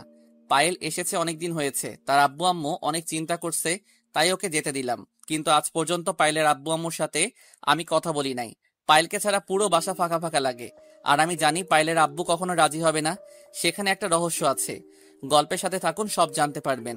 রাতে রাফি আর আমি বাসা থেকে বেরিয়ে সাথে লোক নিয়ে মন্ত্রীর বাসায় চলে আসলাম। কলিং বেল চাপ দেওয়ার পর আন্টি এসে দরজা খুলে দিল। আমাদের দেখে আন্টি বলল, আরে রাসেল এবং রাফি, হঠাৎ আমার বাসায়? তোমরা তো আমার বাসায় আসো না, তা আজকে আসলে যে? আসলে আন্টি, আঙ্কেল বলছে ওনার সাথে দেখা করতে। কি জন্য দেখা করতে বলছে তা বলতে পারবো না। তোমার আঙ্কেল বললে আসো, তোমার এই আন্টির কথা একটু মনে পড়ে না? আর পড়বে কেমন করে? আমি তো তোমাদের আপন কেউ না। তুমি রাগ করো না আন্টি, এবার কিছুদিন পর পর তোমাকে দেখতে আসবো। এবার খুশি? অনেক খুশি। এবার ভিতরে গিয়ে বসো, আমি তোমাদের আঙ্কেলকে ডেকে দিচ্ছি। বলে আন্টি ভিতরে চলে গেল। আমি আর রাফি ভিতরে ঢুকে সোফায় গিয়ে বসলাম। কিছুক্ষণ পর মন্ত্রী আমাদের সামনে আসলো। তখন আমি বললাম, তো বলুন, কেন ডেকেছেন আমাকে? আপনি তো আবার কোনো কাজ ছাড়া আমাকে মনে করেন না। আজকে তোমাকে কাজের জন্য ডাকি নাই, আজকে তোমাকে একটা জিনিস দিব। সালাম, সুটকেসটা নিয়ে আয় তো। মন্ত্রীর কথা মতো সালাম দিয়ে ভিতর থেকে একটা সুটকেস নিয়ে আসলো। তারপর মন্ত্রী আবার বলল, এখানে পুরো 2 কোটি টাকা আছে। এগুলো তুমি গরিব মানুষের মাঝে বিলিয়ে দিবে। আজ তোমার কারণে মন্ত্রী পদ হাতছাড়া হয়নি, তোমার কারণে আমি আবার মন্ত্রী হয়েছি। আচ্ছা আমাকে একটা কথা বলুন তো, হঠাৎ আপনার কি হলো? আপনার ভিতরে হঠাৎ গরিবদের জন্য মায়া হলো কেন? আমি জীবনে গরিবের হক মেরে খেয়েছি, আমি আর গরিবের হক মেরে খাবো না। দেশের জন্য, দেশের মানুষের জন্য এবং গরিব দুঃখী মানুষদের জন্য কিছু করতে চাই। আমি এখন থেকে হক পথে চলবো। আপনার কথাগুলো শুনে অনেক ভালো লেগেছে। এখন থেকে আপনি আমাকে সব সময় আপনার সাথে পাবেন, তবে কখনো খারাপ কাজে আসবো না, সব সময় ভালো কাজে আসবো। ঠিক আছে, এখন টাকাগুলো রাখো। রাফি টাকাগুলো নেই। তাহলে আমরা এখন আসি, কখনো প্রয়োজন হলে ডাক দিবেন, আমি হাজির হয়ে যাব। আসসালামু আলাইকুম। এই বলে যেই না উঠতে যাব তখন আন্টি এসে হাজির। তখন আন্টি বলল, কোথাও যাওয়া হচ্ছে না, আমি টেবিলে সবকিছু রেডি করে রেখেছি, তোমরা ফ্রেশ হয়ে আসো, খাবার খেয়ে তারপর যাবে। কি আর করার, আন্টির কথা আর ফেলতে পারলাম না। আমি আর রাফি ফ্রেশ হয়ে এসে খাবার খেয়ে আন্টি আর মন্ত্রীর থেকে বিদায় নিয়ে বাসা থেকে বেরিয়ে আসলাম। বাসায় আসতেই হঠাৎ রাফির মোবাইলে ফোন আসে। রাফি ফোন ধরে আমাকে দিল। তখন আমি হ্যালো বললাম। ওপাশ থেকে শিহাব বলল, ভাই, আমজাদ খানের সব খবর পেয়েছি। আমজাদ খান 1 বছর আগে বাংলাদেশের বাইরে ছিল। এই বছর বাংলাদেশ থেকে ইয়াবা, অস্ত্র, ড্রাগ এগুলোর অবৈধ ব্যবসা করে যাচ্ছে। আর এটাও জানছি তার সাথে নাকি বাইরের লোকের সাথে হাত আছে। কিন্তু এখন আমজাদ খানকে দেখতে পাইনি। তার কিছু লোককে আটক করে কথাগুলো বের করতে পেরেছি, কিন্তু আমজাদ খান কোথায় আছে সেটা বলে নাই। তারপর ওদেরকে গুলি করে মেরে ফেলেছি। আমার মনে হয় আমজাদ খান কোথাও লুকিয়ে আছে, সবার সামনে আসে না, হয়তো লুকিয়ে লুকিয়ে অন্য কিছুর প্ল্যান করছে। কিন্তু আমি ওই আমজাদ খানকে কখনো ছাড়বো না, তাকে আমি খুঁজে বের করবই। ভাই আপনি কোনো চিন্তা করবেন না, আমি আরো লোক বাড়িয়েছি, বর্ডারের চারপাশে তন্ন তন্ন করে খুঁজতে আছি। একদিন ঠিকই ওই আমজাদ খানকে ধরতে পারবো। ঠিক আছে, তোরা একটু সেফে থাকবি। আমজাদ খানের লোক যেন তোদের কিছু করতে না পারে। আর কোনো কিছু লাগলে রাফির কাছে বলবি। যদি আমজাদ খানের সন্ধান পাওয়া যায় তাহলে তোরা কিছু করবি না, যা করার আমি নিজেই ওকে করব। শিহাব ঠিক আছে বলে ফোন কেটে দিল। শিহাবের সাথে কথা বলতে বলতে বাসায় চলে আসলাম। দরজার সামনে দাঁড়িয়ে কলিং বেল চাপ দেওয়ার পর খালা এসে দরজা খুলে দিল। আমি খালাকে দেখে বললাম, খালা রাইসা কি ঘুমিয়ে গেছে? রাতের খাবার খেয়েছে? তার আব্বুকে ছাড়া ও বলেছে কিছু খাবে না। তার আব্বুকে নিয়ে আসলে সে খাবার খাবে। ঠিক আছে খালা, তুমি আমাকে 1 প্লেট খাবার দাও, আমি নিজ হাতে ওকে খাইয়ে দিব। খালা আর কোনো কথা না বলে 1 প্লেট খাবার আমার হাতে দিল। আমি রুমে এসে দেখি রাইসা কোলবালিশ জড়িয়ে ধরে শুয়ে আছে। রাইসার মুখটা কান্না করতে করতে কেমন যেন হয়ে গেছে। আমি রাইসার পাশে বসে তাকে ডাকতে লাগলাম। রাইসা আমার ডাক শুনে চোখ খুলে আমাকে জড়িয়ে ধরে আবার কান্না করে দিল। তখন রাইসা বলল, আব্বু তুমি এসেছো? দেখো না, আমার আম্মু সেই সকালবেলা বাসায় গেছে, আমার কাছে একটা মিনিটের জন্য ফোন দেয় নাই। আব্বু, আমার আম্মুকে ছাড়া আমার কিছুই ভালো লাগছে না, তুমি আমার আম্মুকে ফিরিয়ে এনে দাও। আমি তোমার কাছে আর কিছুই চাই না। স্যার কথা শুনে কি বলবো, কোনো ভাষা খুঁজে পাচ্ছি না। মেয়েটা পায়েলকে অনেক ভালোবেসে ফেলেছে। এখন যদি পায়েলকে রাইসার কাছে না এনে দেই তাহলে রাইসা অসুস্থ হয়ে পড়বে। আমাকে যে করেই হোক পায়েলকে এই বাড়িতে নিয়ে আসতে হবে। কিন্তু আমার একটা জিনিস মাথায় ঢুকছে না, পায়েল সেই সকালবেলা বাসা থেকে বেরিয়ে গেল, এখনো পর্যন্ত একটা ফোন দিয়ে বলল না, নাকি পায়েল কোনো বিপদে পড়েছে। আগে রাইসাকে বুঝিয়ে খাবার খাইয়ে ঘুম পাড়িয়ে দিয়ে রুমে গিয়ে পায়েলকে ফোন দিব। রাইসা মামুনি, তুমি কান্না করো না, আমি কথা দিচ্ছি তোমার আম্মুকে কিছুদিন পর তোমার কাছে নিয়ে আসবো। তবে তোমাকে খাওয়া দাওয়া ঠিক মতো করতে হবে, তা না হলে আমি তোমার আম্মুকে এনে দিব না। না না, আমি খাওয়া দাওয়া ঠিক মতো করব, তুমি শুধু আমার আম্মুকে আমার কাছে নিয়ে আসবে। আমি তোমার কাছে আর কিছুই চাইবো না। ঠিক আছে, তাহলে এখন আমার হাতে খাবার খেয়ে নাও, আমি কালকে তোমার আম্মুর বাসায় যাব। রাইসা চোখের পানি মুছে আমার হাতে খাবার খেতে লাগলো। রাইসাকে খাবার খাইয়ে দিয়ে ঘুম পাড়িয়ে ওয়াশরুমে চলে আসলাম। ফ্রেশ হয়ে মোবাইলটা হাতে নিয়ে পায়েলকে ফোন দিলাম, কিন্তু অবাক করার বিষয় হলো পায়েলের মোবাইল বন্ধ বলছে। আমি অনেকবার পায়েলের মোবাইলে ফোন দিছি, কিন্তু বারবার মোবাইল বন্ধ বলছে। তাই আর পায়েলকে ফোন দিলাম না। আর কিছু চিন্তা না করে রাইসাকে জড়িয়ে ধরে শুয়ে পড়লাম। পরের দিন রাইসাকে বুঝিয়ে রাফির এবং খালার কাছে বলে গাড়ি নিয়ে সেই দিনাজপুরে রওনা দিলাম। আসার সময় রাফিকে বলে আসছি রাইসা এবং খালাকে দেখে রাখতে। আর মন্ত্রী আমার কথা জিজ্ঞেস করলে বলতে বলছি আমি একটা কাজের জন্য ঢাকার বাহিরে গেছি। প্রায় 5 ঘন্টা পর চিরচেনা সেই শহরে চলে আসলাম। আমার আসার কোনো ইচ্ছে ছিল না এই শহরে, শুধুমাত্র রাইসার জন্য এসেছি। এই শহরে না আসার কারণ আব্বু আম্মু আমাকে ফেলে রাখার পর নানা নানি এবং মামা মামি আমার কোনো খোঁজ খবর নেয় নাই। তাই আব্বু আম্মুর মতো ওদের আমি ঘৃণা করি। আগের থেকে অনেক পরিবর্তন হয়ে গেছে এই দিনাজপুর। এই স্কুলটা নতুন করে আবার বানিয়েছে। কত স্মৃতি জমে আছে এই শহরে। এখানে আমার কিছু বন্ধু ছিল, কিন্তু যাওয়ার পর তাদের সাথে আর যোগাযোগ হয়নি। তো যাই হোক, দেখতে দেখতে পায়েলদের বাসার সামনে চলে আসলাম। গাড়ি একটু সাইড করে দারোয়ানের সামনে গেলাম। তখন দারোয়ান আমাকে দেখে বলল, কাকে চাই?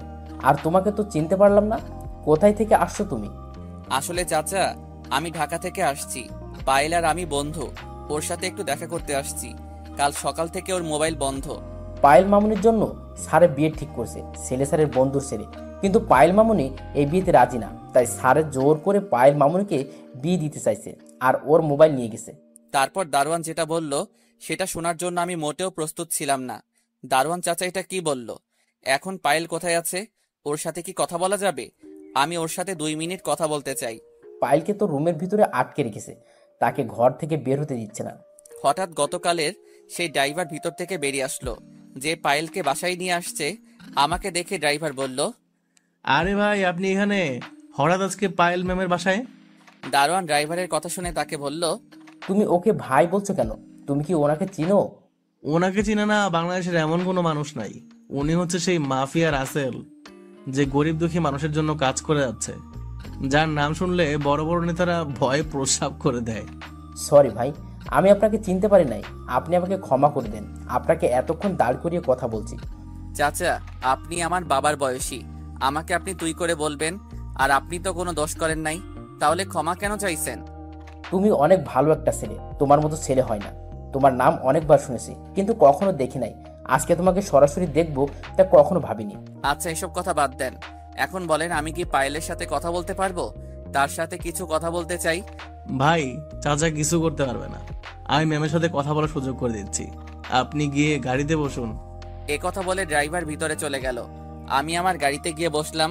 প্রায় আধা ঘন্টা পর দেখি ড্রাইভার বোরকা পরা একটা মেয়েকে নিয়ে আমার গাড়ির সামনে আসলো। আমি গাড়ির দরজা খুলে দিলাম। মেয়েটা ভিতরে ঢুকে আমাকে জড়িয়ে ধরে কান্না করে দিল। মেয়েটা আর কেউ নয়, পায়েল। আমি পায়েলকে শক্ত করে জড়িয়ে ধরলাম।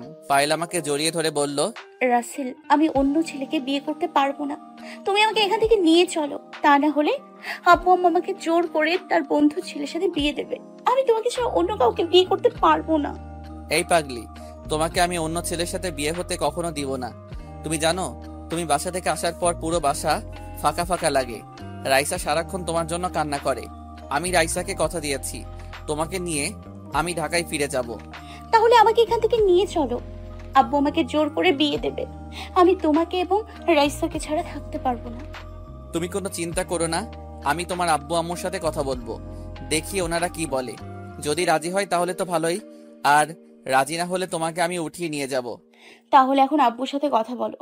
আব্বু বলছে খুব শীঘ্রই বিয়ের দিন তারিখ ঠিক করবে। ঠিক আছে, এখন কি তোমার আব্বু বাসায় আছে? আব্বু এখন বাসায় আছে। তুমি আমাকে নিয়ে আব্বুর সামনে যাবে। না, তুমি আগে ভিতরে চলে যাও, আমি কিছুক্ষণ পরে আসতেছি। আমার জরুরি একটা কাজ আছে। পায়েল ঠিক আছে বলে আমার কপালে একটা চুমু দিয়ে বাসার ভিতরে চলে গেল। আসলে আমার মোবাইলে রাফি অনেকক্ষণ থেকে ফোন দিয়ে যাচ্ছে, তার সাথে কথা বলার জন্য পায়েলকে ভিতরে পাঠিয়ে দিলাম। আমি এবার রাফিকে ফোন দিলাম। ফোন ঢোকার সাথে সাথে রাফি রিসিভ করলো। তখন আমি বললাম, কিরে, এত ফোন দিচ্ছিস কেন? আমি পায়েলের সাথে কথা বলছিলাম, তাই তোর ফোন কেটে দিছি বারবার। ও, আসলে তোকে যে কারণে এত ফোন দিচ্ছি তা হলো কিছুক্ষণ আগে খবর পেয়েছি মন্ত্রীর বিপক্ষে প্রার্থী থেকে মারার জন্য আমজাদ খানের সাথে হাত মিলিয়েছে। তারা জেনে গেছে তুই এখন দিনাজপুরে আসছিস, তাই আমজাদ খানের লোক তোকে মারার জন্য দিনাজপুরে রওনা দিছে। আমাকে মারার জন্য আমজাদ খানের লোক দিনাজপুরে আসছে? সমস্যা নেই, আসুক, দেখি আমজাদ খানের লোক আমার কি করতে পারে। তুই চিন্তা করিস না, নাজিম দিনাজপুরে আছে, আমি তার সাথে কথা বলছি তোকে সেভ করার জন্য। তার লোক নিয়ে তোর কাছে যাচ্ছে। এখন বল তুই কোথায় আছিস? আমি এখন পায়েলদের বাসার সামনে আছি। ওর আব্বু আম্মুর সাথে কিছু কথা বলবো। তুই নাজিমকে বলিস দিনাজপুর হাই স্কুলের সামনে থাকতে। আমি 1 ঘন্টা পর আসতেছি। রাফি ঠিক আছে বলে ফোন কেটে দিল। আমি গাড়ি থেকে বের হয়ে পায়েলদের বাসার দরজার সামনে দাঁড়িয়ে কলিং বেল চাপ দিলাম। কিছুক্ষণ পর একটা কাজের বুয়া এসে দরজা খুলে দিল। আমাকে দেখে কাজের বুয়া বলল, আপনি কে? আমি পায়েলের বন্ধু, ঢাকা থেকে এসেছি। পায়েলের আব্বু আম্মুর সাথে আমার কিছু কথা আছে। ঠিক আছে, আপনি ভিতরে আসুন, আমি স্যার আর ম্যাডামকে ডেকে দিচ্ছি। এই বলে কাজের বুয়া ভিতরে চলে গেল। আমি ভিতরে ঢুকে সোফায় গিয়ে বসলাম। কিছুক্ষণ পর পায়েলের আব্বু আম্মু আমার সামনে আসলো। তখন পায়েলের আব্বু বলল, তুমি কে? তোমাকে তো চিনতে পারলাম না। আসলে আপনাদের সাথে আমার কিছু কথা আছে, যদি আপনাদের একটু সময় হতো। সমস্যা নেই, তুমি বলো কি কথা বলবে। আসলে আমি আর পায়েল দুজন দুজনকে ভালোবাসি। আমি চাই পায়েলকে বিয়ে করতে। পায়েল বলেছে তাকে এখান থেকে নিয়ে যেতে, কিন্তু আমি তা কখনো করব না।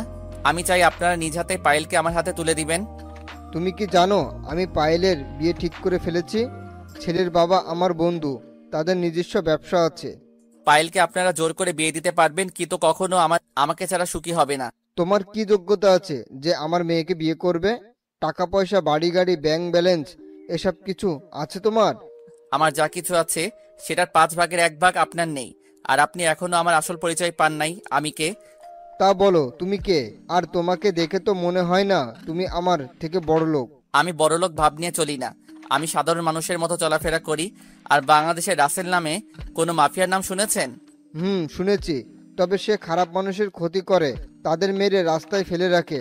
সরকার তার কিছুই করতে পারে না। ঠিকই শুনেছেন। আর সেই মাফিয়া রাসেল আমি। আপনার মেয়ে এতদিন আমার ওখানে ছিল, আর আপনি আমাকে আগে থেকে চিনেন।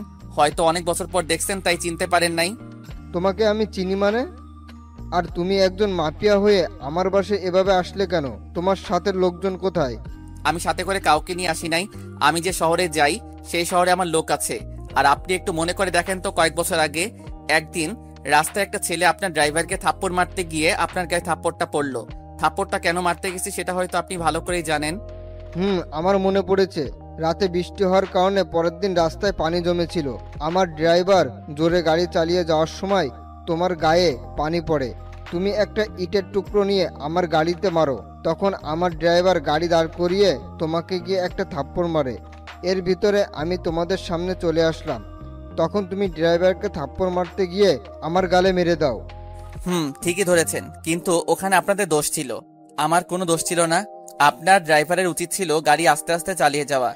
এখন তারপরেও ওই ঘটনার জন্য আপনার কাছে আমি ক্ষমা চাচ্ছি। আপনি আমাকে মাফ করে দিবেন। তোমার তো কোনো দোষ নেই, তাহলে ক্ষমা চাচ্ছ কেন? আর আমি রাজি আছি পায়েলের সাথে তোমার বিয়ে দেওয়ার জন্য। তোমার মতো ছেলের সাথে আমার মেয়েকে বিয়ে দেবো না, এটা কি করে হয়?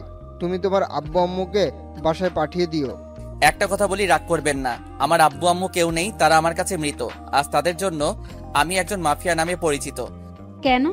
তোমার আব্বু আম্মু কি করেছে যে কারণে তোমার কাছে তারা মৃত? হঠাৎ আমার মোবাইলটা বেজে ওঠে। তখন আমি একটু সাইডে গিয়ে ফোনটা রিসিভ করি। তখন ওই পাশ থেকে বলল, ভাই আমি নাজিম। রাফি আমাকে আপনার নাম্বার দিয়েছে। আমি লোক নিয়ে হাই স্কুলের সামনে আছি। আপনি কোথায় আছেন? আমি এক জায়গায় আছি, আধা ঘন্টা পর আসতেছি। তোমরা ওখানে অপেক্ষা করো। নাজিম ঠিক আছে বলে ফোন কেটে দিল।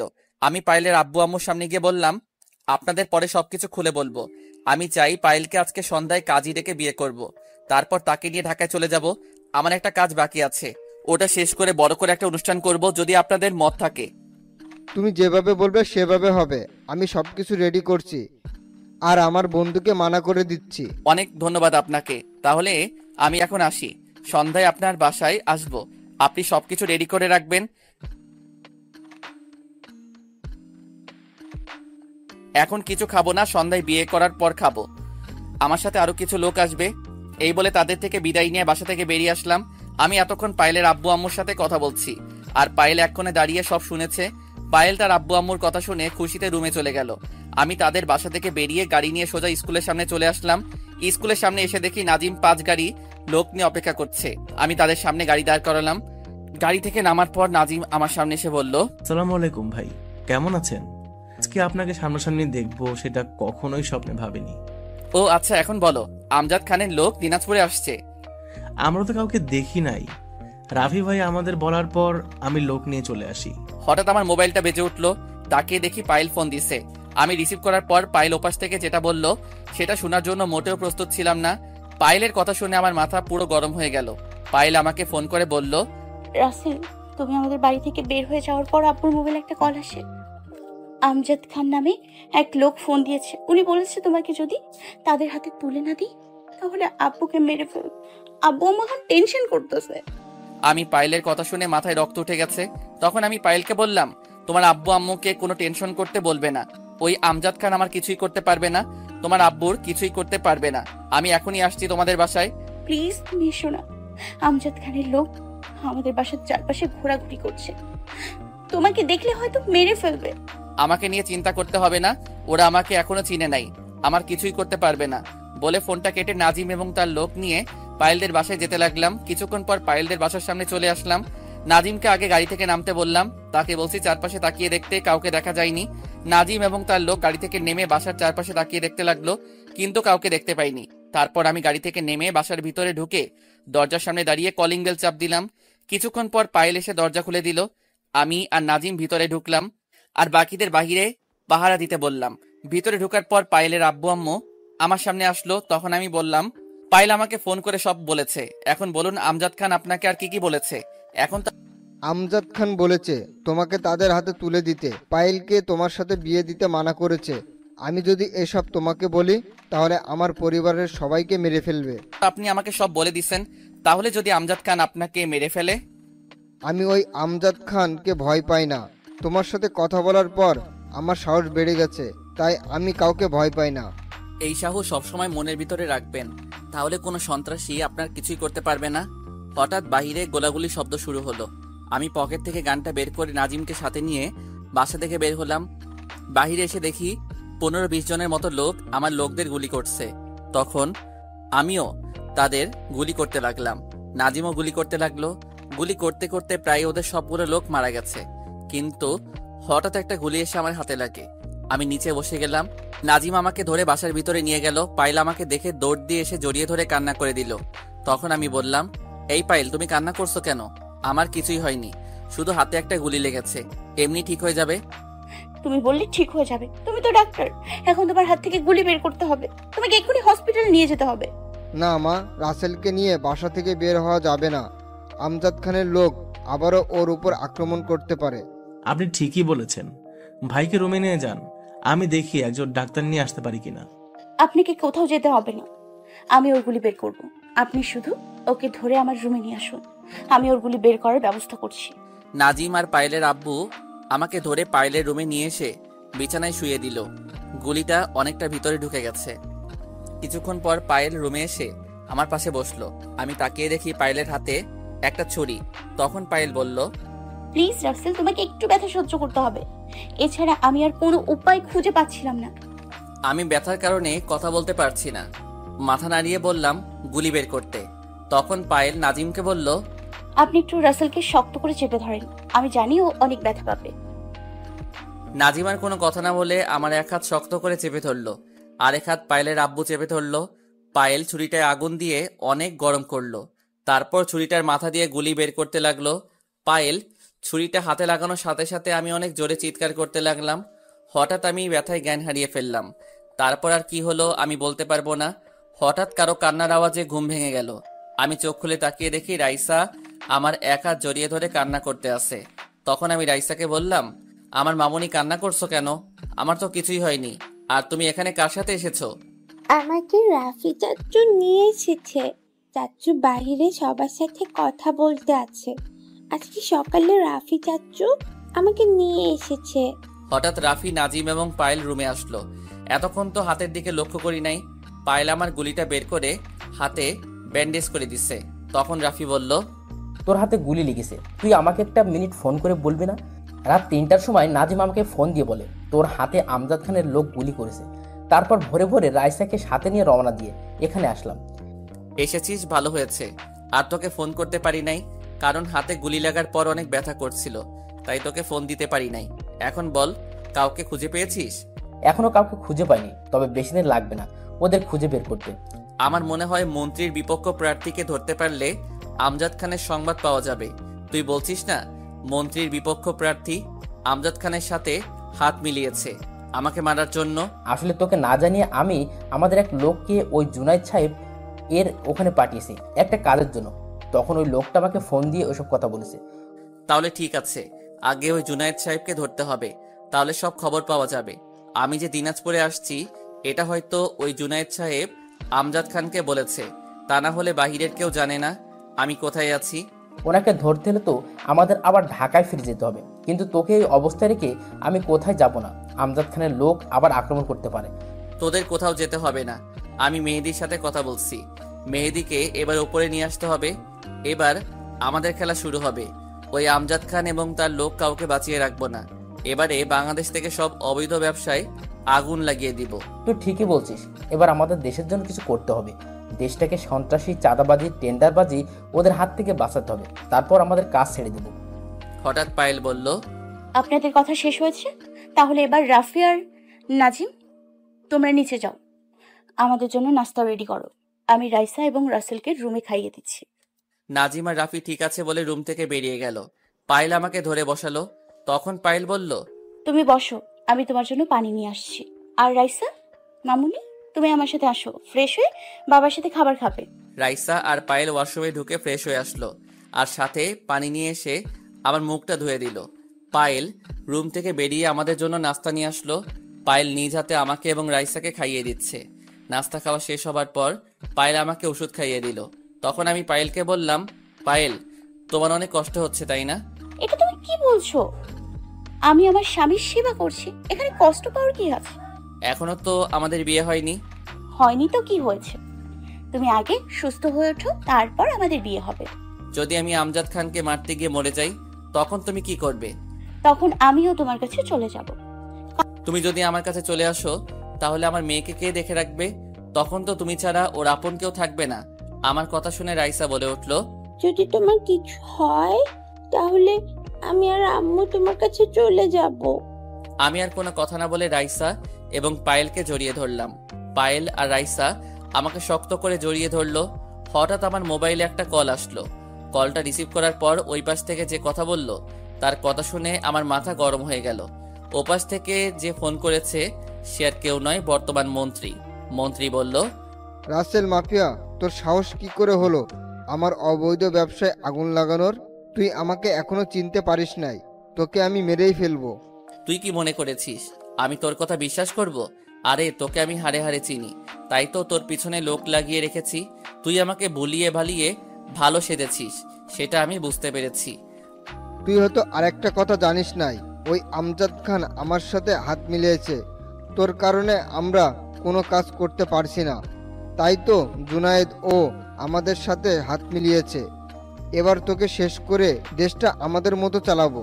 আমি বেঁচে থাকতে তোরা সেটা কখনোই পারবি না। এতদিন তোকে কিছু করি নাই একমাত্র তোর স্ত্রীর কারণে, কিন্তু এবার তোকেও ওই আমজাদ খানের সাথে গুলি করে মারবো। সেটা তুই চেষ্টা করে দেখতে পারিস। এবার তো তুই বেঁচে গেলি, কিন্তু পরের বার তোকে কেউ বাঁচাতে পারবে না। তুই মরার জন্য প্রস্তুত থাকিস। সেটা সময় হলে দেখতে পাবি কে কাকে মারে। এবার আর তোর উপর দয়া করব না। তোদের মতো মানুষদের না মেরে এই মাফিয়া কখনো শান্ত হবে না। বলে ফোনটা কেটে দিলাম। তখন পায়েল আমাকে বলল, আর ফোন ছিল, আর তুমি ওর সাথে এভাবে কথা বলছিলে কেন? আমার অনেক ভয় হচ্ছে যদি ওরা তোমাকে মেরে ফেলে।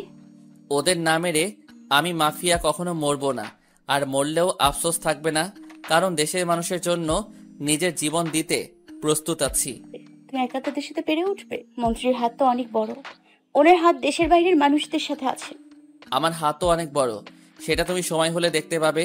আমাকে দেখতে সাধারণ মানুষের মতো লাগে, কিন্তু আমি যে কত বড় হারামি এটা ওই মন্ত্রী এবং আমজাদ খান জানে না। তোমার কিছু হয়ে গেলে আমি রাইসা কাকে নিয়ে বাঁচবো? আমি তোমাকে হারাতে পারবো না। পায়েল, তুমি ভেঙে পড়ো না, তাহলে আমি কাজটা করতে পারবো না।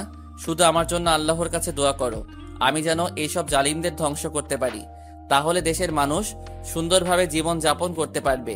আমি তোমার জন্য সব সময় দোয়া করি, তুমি যেন দেশের মানুষকে এইসব জালিমদের হাত থেকে রক্ষা করতে পারো। এই বলে আমি জড়িয়ে ধরলাম ওকে। আমি আপনাদের একটা কথা বলতে ভুলে গেছি। আসলে আমি জানতাম মন্ত্রী এত সহজে ভালো হবার কথা নয়। হঠাৎ ভালো হবার নিশ্চয়ই কোনো কারণ আছে, তাই ওনার পিছনে লোক লাগিয়ে রেখেছি। পরে আমি সব জানতে পারলাম। মানুষের সাথে উপরে ভালোভাবে কথা বলবে আর ভিতরে অবৈধ ব্যবসা করে যাচ্ছে। তাই আমার লোকগুলোকে বলছি সুযোগ পেলে মন্ত্রীর গোডাউনে আগুন লাগিয়ে দিতে। ওরা তাই করলো, কিন্তু মন্ত্রীর আরো অনেকগুলো অবৈধ ব্যবসা আছে, সেগুলো কোথায় সেটাও আমি জানি। রাতে পায়েল নিজ হাতে খাবার খাইয়ে দিয়ে ঔষধ খাইয়ে দিয়ে অন্য একটা রুমে রাইসাকে নিয়ে চলে গেল। আমি পকেট থেকে মোবাইল বের করে মেহেদিকে ফোন দিলাম। মেহেদি কল রিসিভ করে বলল, কিরে, কেমন আছিস? তোর হাতের ব্যথা কমেছে? আমি ভালো আছি, ব্যথা আগের থেকে কিছুটা কমছে। এখন বল তুই কেমন আছিস? সবগুলো ট্রেনিং দেওয়া শেষ হয়েছে? আমিও ভালো আছি, আর সবগুলোকে ভালোভাবে ট্রেনিং দিয়েছি।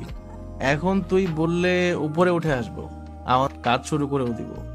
কালকে তুই সবাইকে নিয়ে ওপরে উঠে আসবি, আর মন্ত্রীর এবং জুনাইদের যত অবৈধ ব্যবসা আছে সবগুলো ধ্বংস করে দিবি। তাদের লোক একটাকেও বাঁচিয়ে রাখবি না, সবগুলোকে মেরে মাটির নিচে পুঁতে রাখবি। ঠিক আছে, তুই যেভাবে বললি সেভাবে কাজ হয়ে যাবে। আর আমার অ্যাকাউন্টে কিছু টাকা পাঠিয়ে দিস তো। সমস্যা নেই, আমি রাফিকে বলে দিব, সে তোর অ্যাকাউন্টে টাকা পাঠিয়ে দিবে। আর কখন কি হয় আমাকে জানাবি। মেহেদি ঠিক আছে বলে ফোন কেটে দিল। এবার আপনাদের একটা গোপন কথা খুলে বলি।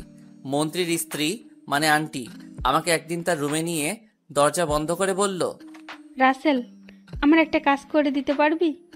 হয়তো যে কাজের কথা বলবো তুমি সেটা কখনোই কল্পনা করতে পারবে না, কিন্তু তুমি আমার কাজটা করে দিবে। আমি জানি তুমি এই কাজটা করতে পারবে। কি কাজ আন্টি? যদি সম্ভব হয় তাহলে আমি অবশ্যই তোমার কাজটা করে দিব, তবে এমন কোনো কাজের কথা বলবে না যেটা আমি করতে পারবো না। আমার কাজটা হচ্ছে আমার স্বামী মানে তোমার আঙ্কেলকে মেরে ফেলতে হবে। আন্টি, এটা আপনি কি বলছেন? আঙ্কেলকে কেন মারবো? আর ওনাকে মারলে তো আপনি বিধবা হয়ে যাবেন। বিধবা হলে আমার কোনো সমস্যা নেই, ওই খুনিকে তোমার মারতে হবে। তুমি জানো, ওই মন্ত্রী আমার বাবা মাকে মেরে আমাকে জোর করে বিয়ে করেছে। আমি অনেক চেষ্টা করছি ওকে মারার জন্য, কিন্তু মারতে পারি নাই। তুমি ওকে মেরে ফেলো। ওর মতো খুনের সাথে আমি সংসার করতে চাই না। ও শুধু আমার বাবা মাকে মারে নাই, ও আমার ভালোবাসার মানুষটাকেও মেরে ফেলেছে। আন্টি কথাগুলো বলতে বলতে ওনার চোখ দিয়ে পানি পড়ে, পুরো শাড়ি ভিজে গেছে। আন্টির কথা শুনে যেন আমার পায়ের নিচের মাটি সরে গেল। তখন আমি আন্টিকে বললাম, আচ্ছা আন্টি, মন্ত্রী কেন আপনার বাবা মাকে মেরেছে এবং আপনার ভালোবাসার মানুষকে মেরেছে? আমার কথা শুনে আন্টি বলতে লাগলো, এ মন্ত্রী আমার বাবার সম্পত্তির জন্য আব্বু আম্মুকে মেরে ফেলেছে। তখন এই মন্ত্রীর কিছুই ছিল না। এই মন্ত্রী আব্বুর অফিসে একজন ম্যানেজার ছিল। আব্বু তাকে অনেক বিশ্বাস করত, কিন্তু মন্ত্রী আব্বুর সাথে বেইমানি করে গাড়ি বাড়ি অফিস ব্যাংক ব্যালেন্স সব কিছু সই করে নিয়ে যায়। আব্বু পুলিশের কাছে মামলা করতে যাওয়ার সময় আব্বু আম্মুকে বাসায় মেরে ফেলে। তারপর আমাকে উঠিয়ে নিয়ে এসে বিয়ে করে। বিয়ের পর আজ পর্যন্ত আমাকে বাসার বাহিরে যেতে দেয়নি। প্রায় 15 বছরের মতো আমি বাসার বাহিরে যেতে পারি নাই। এ কারণে তুমি এই বাসায় আসলে ওর সামনে সুন্দরভাবে কথা বলি, কিন্তু মনের ভিতরে ওর জন্য ঘৃণা আর খুনের প্রতিশোধের আগুন জ্বলছে। এবার বলুন, আপনার ভালোবাসার মানুষটির সাথে কতদিনের রিলেশন ছিল? আর আপনার আব্বু আম্মুকে মারার আগে আপনি কি করতেন? তখন আমি পড়ালেখা করতাম, মাস্টার্স কমপ্লিট করছি। মাস্টার্স কমপ্লিট করার পর আব্বু আম্মুকে মেরে ফেলে এবং আমাকে জোর করে বিয়ে করে। আর আমার আর রাতুলের রিলেশন কলেজ লাইফ থেকে। মন্ত্রী আমাকে বিয়ে করার পর কেমন করে যেন রাতুলের কথা জানতে পারে। পরে আমাকে রাতুলকে মেরে ফেলার হুমকি দেয় যদি আমি বাহিরের কারো কাছে কিছু বলি। কিন্তু কয়টা মাস যাওয়ার পর রাতুলের কোনো খোঁজ খবর পাইনি। সে কি বেঁচে আছে নাকি মন্ত্রী ওকে মেরে ফেলেছে সেটা বলতে পারবো না। আমার মনে হয় মন্ত্রী তাকে মেরে ফেলেছে। ঠিক আছে আন্টি, আমি আপনাকে কথা দিচ্ছি, এই মন্ত্রীকে আমি কখনো বাঁচিয়ে রাখবো না।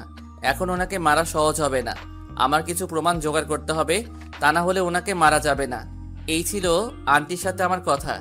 এরপর ওই মন্ত্রীকে আমি দু চোখে দেখতে পারতাম না, আর মন্ত্রী যে সময় আমাকে ডাকতো তখনই চলে যেতাম, কারণ আমার প্রমাণ বের করতে হবে। আর এই পর্যন্ত মন্ত্রীর থেকে প্রায় 20 কোটি টাকার মতো নিছি। সবগুলো টাকা গরিবদের হক ছিল, তাই ওই টাকা দিয়ে আমি গরিবদের জন্য এত কিছু করে যাচ্ছি। আমি প্রায় অনেক প্রমাণ জোগাড় করেছি। এসব প্রমাণ জোগাড় করতে আন্টিও আমাকে সাহায্য করেছে। তো কি প্রমাণ জোগাড় করছি সেটা সময় হলে জানতে পারবেন। দেখতে দেখতে 10টা দিন চলে গেল। এখন মোটামুটি সুস্থ আছি, হাতটা নাড়াচাড়া করতে পারছি, কিন্তু গাটা এখনো শুকায় নাই। আজকে পায়েল, আমি আর রাইসা মার্কেট করতে এসেছি। এখানে আসার সময় কোনো জামা কাপড় নিয়ে আসি নাই। রাফি 2 সেট জামা কিনে এনে দিছে, কিন্তু সেটা আমার পছন্দ হয়নি। কোনো রকম 10টা দিন পরেছি। আমার সাথে প্রায় 10টা গাড়ি লোক এসেছে, তারা সবাই মার্কেটের সামনে পাহারা দিচ্ছে। পায়েলের জন্য কিছু জামা কাপড় নিলাম, রাইসার জন্য নিলাম। হঠাৎ একটা নেকলেসের ওপর চোখ যায়। আমার নেকলেসটা অনেক পছন্দ হয়েছে, তাই পায়েল এবং রাইসার চোখ ফাঁকি দিয়ে নেকলেসটা কিনে নিলাম। এটা পায়েলকে ভালো বানাবে। কেনাকাটা সব শেষ। তখন মনে পড়লো শ্বশুর শাশুড়ির জন্য তো কিছুই নিলাম না। তারপর শ্বশুর শাশুড়ির জন্য কিছু মার্কেট করলাম, সবকিছু কেনাকাটা শেষ করলাম। তারপর পায়েলকে বললাম, পায়েল তোমার কি আর কিছু লাগবে? যদি লাগে বলো। আর রাইসা মামুনি, তোমার আর কিছু লাগবে? আব্বু, আমার ওই বড় পুতুলটা লাগবে। পুতুলটা দেখতে অনেক সুন্দর। ঠিক আছে মামুনি, আমি এখনই কিনে দিচ্ছি তোমাকে। রাসেল, আমাকে ওই নুপুর জোড়া কিনে দাও। আমি ঠিক আছে বলে রাইসার পুতুল এবং পায়েলের নুপুর কিনে দিলাম। এর ফাঁকে রাফির জন্য কিছু কেনাকাটা করলাম। সবকিছু শেষ করে মার্কেট থেকে বেরিয়ে আসতেই হঠাৎ আমাদের সামনে একজন মহিলা আসলো এবং ওনার সাথে আরো 2 জন মানুষ ছিল। তাদের দেখে মাথায় রক্ত উঠে গেল। তারা এখানে কেন আর আমার সামনে আসলো কেন? আমি তো এখন তাদের কাউকে চিনি না। আপনারা হয়তো ভাবছেন তারা কারা, যে তাদের দেখে মাথায় রক্ত উঠে গেল। তারা আর কেউ নয়, একজন হচ্ছে আমার গর্ভধারিণী মা এবং বাকি 2 জন হচ্ছে আমার মামা মামি। আম্মু আমাকে দেখে বলল, রাসেল, তুই এতদিন কোথায় ছিলি? আমি দেশে এসে তোকে অনেক জায়গায় খুঁজেছি, কিন্তু কোথাও পাইনি। তুই আমাকে ক্ষমা করে দে। তোর বাবার সাথে ঝগড়া করে তোকে ফেলে বাইরে চলে গেছি, তাও আবার তোদের না জানিয়ে। আপনি কে? আপনাকে তো আমি চিনি না। আমার আব্বু আম্মু তো অনেক আগেই আমার কাছে মারা গেছে। রাসেল, তুমি এটা কি বলছো? তোমার আম্মু না হয় তোমাকে ফেলে চলে গেছে, তাই বলে তুমি তাদের মৃত বলবে? তোমার আম্মু তার ভুল বুঝতে পেরেছে, তুমি তাকে ক্ষমা করে দাও। তোমার আম্মু দেশে এসে তোমাকে অনেক জায়গায় খুঁজেছে, তোমার জন্য অনেক কান্নাকাটি করে। প্লিজ তুমি তোমার আম্মুকে ক্ষমা করে দাও। ক্ষমা? সেটা আমি কখনো করব না। তারা নিজেদের স্বার্থে আমাকে ফেলে রেখে যে যার মতো চলে গেছে, একটাবার আমার কথা চিন্তা করে নাই। আমি তাদের কাছে এতই বোঝা হয়ে গেছি। আমি কি করব? তোর আব্বুর কারণে আমি বাইরে চলে গেছি। তোর আব্বু বাহিরের মেয়েদের সাথে হোটেলে রাত কাটায়, সেটা নিয়ে তোর আব্বুর সাথে প্রতিদিন ঝগড়া করি, কিন্তু তোর আব্বু ভালো হয় না। তাই বাসা থেকে বেরিয়ে আসার আগের দিন তোর আব্বুর সাথে কথা কাটাকাটির মধ্যে দিয়ে তোর আব্বু আমাকে অনেক মারধর করে। তাই কাউকে না বলে বাসা থেকে বেরিয়ে একটা বান্ধবীর বাসায় চলে যাই। তার কিছুদিন পর কানাডায় চলে যাই। তোর কথা অনেক মনে পড়েছে। কয়েক বছর যাওয়ার পর আর থাকতে না পেরে বাংলাদেশে চলে আসি। এসে তোকে অনেক জায়গায় খুঁজেছি, কিন্তু কোথাও পাইনি। আজকে তোর মামাতো বোন রিয়ার জন্য বিয়ের মার্কেট করতে আসি। হঠাৎ দেখি তুই মার্কেট থেকে বেরিয়ে আসছিস। আম্মু এতক্ষণ কথাগুলো বলতেই চোখের পানি দিয়ে পুরো শাড়ি ভিজে ফেলছে। তখন আমি বললাম, এতই যদি আমার কথা মনে পড়তো তাহলে অবশ্যই ফিরে আসতে, কিন্তু তুমি আসলে না। এখন তুমি অনেক দেরি করে ফেলছো। আমার দুনিয়া আপন বলতে কেউ নেই। বাংলাদেশের মানুষ এখন আমার আপনজন। তাদের সাথে বাকিটা জীবন কাটিয়ে দিতে চাই। তারা সবাই আমাকে অনেক ভালোবাসে। তারা এখন আমাকে এক নামে চিনে, মাফিয়া কিং রাসেল। আজ আমি মাফিয়া হয়েছি তোমাদের কারণে। আমার জীবনটা তোমরা ধ্বংস করে দিছো। তোমরা যদি এমনটা না করতে তাহলে আমার জীবনটা সুন্দরভাবে চলতো। আমি তো বলছি আমার ভুল হয়ে গেছে, এইবারের মতো ক্ষমা করে দে। আমি কথা দিচ্ছি আর কখনো তোকে ছেড়ে কোথাও যাব না। আপনার সাথে কথা বলতে আমার ঘৃণা লাগছে। আপনি আমার সামনে থেকে গেলে আমি অনেক খুশি হব। তার মানে তুই সেই মাফিয়া কিং রাসেল? তোর নাম অনেক শুনেছি, কিন্তু কখনো দেখি নাই। আজকে তোকে দেখলাম। তুই যে কাজ করছিস সেটা দেখে অনেক খুশি হয়েছি। একবার কি তোর মাকে ক্ষমা করে দেওয়া যায় না? তাদের তো ক্ষমা আমি কখনো করব না, তার সাথে তোমাদেরও ক্ষমা করব না। আব্বু আম্মু আমাকে ছেড়ে যাওয়ার পর আপনারা আমার একটা বারের জন্য খোঁজখবর নিয়েছেন। আপনারাও তাদের মতো আমার খোঁজখবর নেন নাই। দুঃখিত, আমি আপনাদের সাথে কোথাও যাব না। আপনারা এখান থেকে চলে যান। আপনারা না গেলে আমি চলে যাচ্ছি। পায়েল চলো। আমি আর কোনো কথা না বলে পায়েল আর রাইসাকে নিয়ে গাড়িতে গিয়ে বসলাম। আম্মু এবং মামা মামি এখনো ওখানে দাঁড়িয়ে আছে। আম্মু দাঁড়িয়ে এখনো কান্না করে যাচ্ছে। এতক্ষণ চোখের পানি অনেক কষ্টে আটকে রেখেছি। আম্মুকে আজ প্রায় 5 বছর পর দেখছি। আগের থেকে কেমন শুকিয়ে গেছে, মনে হয় খাওয়া দাওয়া ঠিক মতো করে না। নিজের চোখ দিয়ে জোরে জোরে পানি পড়তে লাগলো। আমার সাথে কেন এমন করছো? আমি তো কোনো অপরাধ করি নাই, তাহলে কেন আমাকে ছেড়ে চলে গেলে? তোমাদের জন্য আমার মনে এখন ভালোবাসা নেই, আছে শুধু বুক ভরা ঘৃণা। গাড়ি নিয়ে বাসায় যেতে লাগলাম। তখন পায়েল বলল, তুমি তোমার আম্মুকে ক্ষমা করে দিতে, উনি তো ওনার ভুল বুঝতে পেরেছে। কি করে ক্ষমা করি বলো? তাদের জন্য আজ আমি এই পথে এসেছি। তারা যদি সুন্দরভাবে চলতো তাহলে আমাকে এই দিন কখনো দেখতে হতো না। এখানে তো তোমার আব্বুর কারণে তোমার আম্মু চলে গেছে। দোষ তো তোমার আব্বুর, তোমার আম্মু তো কোনো দোষ করেনি। ওনাকে তো আমি সামনে ফেলে নিজ হাতে গুলি করে মারবো। ওনার জন্য আজ এত কিছু হয়েছে। আমি বলি কি, তোমার আম্মুকে ক্ষমা করে দাও। উনি তো তোমার আব্বুর জন্য বাসা থেকে বেরিয়ে গেছে। শাস্তি দিলে তোমার আব্বুকে দাও। ওনাকে তো দিবই, কিন্তু আম্মুর ওপর রাগ উঠেছে। কারণ আমার কথা যখন মনে পড়ছে, তাহলে ফিরে আসে নাই কেন? এত বছর পর কেন আসলো? পায়েল আর কোনো কথা বলল না। কিছুক্ষণ পর বাসায় চলে আসলাম। পায়েল রাইসাকে কোলে নিয়ে ভিতরে চলে গেল। আমি গাড়ি পার্কিং করে বাসার ভিতরে চলে আসলাম। আমার লোক সবগুলো জিনিসপত্র নিয়ে ভেতরে আসলো। রাতে খাওয়া দাওয়া করার পর পায়েলকে বললাম তাদের ছাদে একটু আসতে। আমি ছাদে গিয়ে এক কোণে দাঁড়িয়ে আকাশের দিকে তাকিয়ে আছি। কিছুক্ষণ পর পায়েল ছাদে এসে আমাকে পিছন থেকে জড়িয়ে ধরলো। আমিও পায়েলকে জড়িয়ে ধরলাম। তখন পায়েল বলল, তাই এবার বলো, হঠাৎ ছাদে আসতে বললে কেন? তোমার জন্য একটা জিনিস কিনেছি, সেটা দেওয়ার জন্য আসতে বললাম। জিনিসটা কি, যদি আমাকে দেখাতে? আগে তুমি চোখটা বন্ধ করো, তারপর তোমার জিনিসটা দিব। পায়েল ঠিক আছে বলে চোখ বন্ধ করলো। তখন আমি পকেট থেকে নেকলেসটা বের করে পায়েলের গলায় পরিয়ে দিলাম। তারপর বললাম চোখ খুলতে। আমি মোবাইল বের করে ক্যামেরা চালু করে পায়েলের সামনে ধরলাম। পায়েল চোখ খুলে তার গলায় নেকলেসটা দেখে বলল, নেকলেসটা অনেক সুন্দর। তুমি কখন কিনলে নেকলেসটা? এটা আমি লুকিয়ে কিনেছি তোমাকে দেওয়ার জন্য। তোমাকে কিন্তু নেকলেসটাই অনেক সুন্দর লাগছে। দেখতে হবে না কে কিনেছে আমার জন্য? তোমার পছন্দ আছে বলতে হবে। পায়েল আমাকে একটু জড়িয়ে ধরে থাকবে?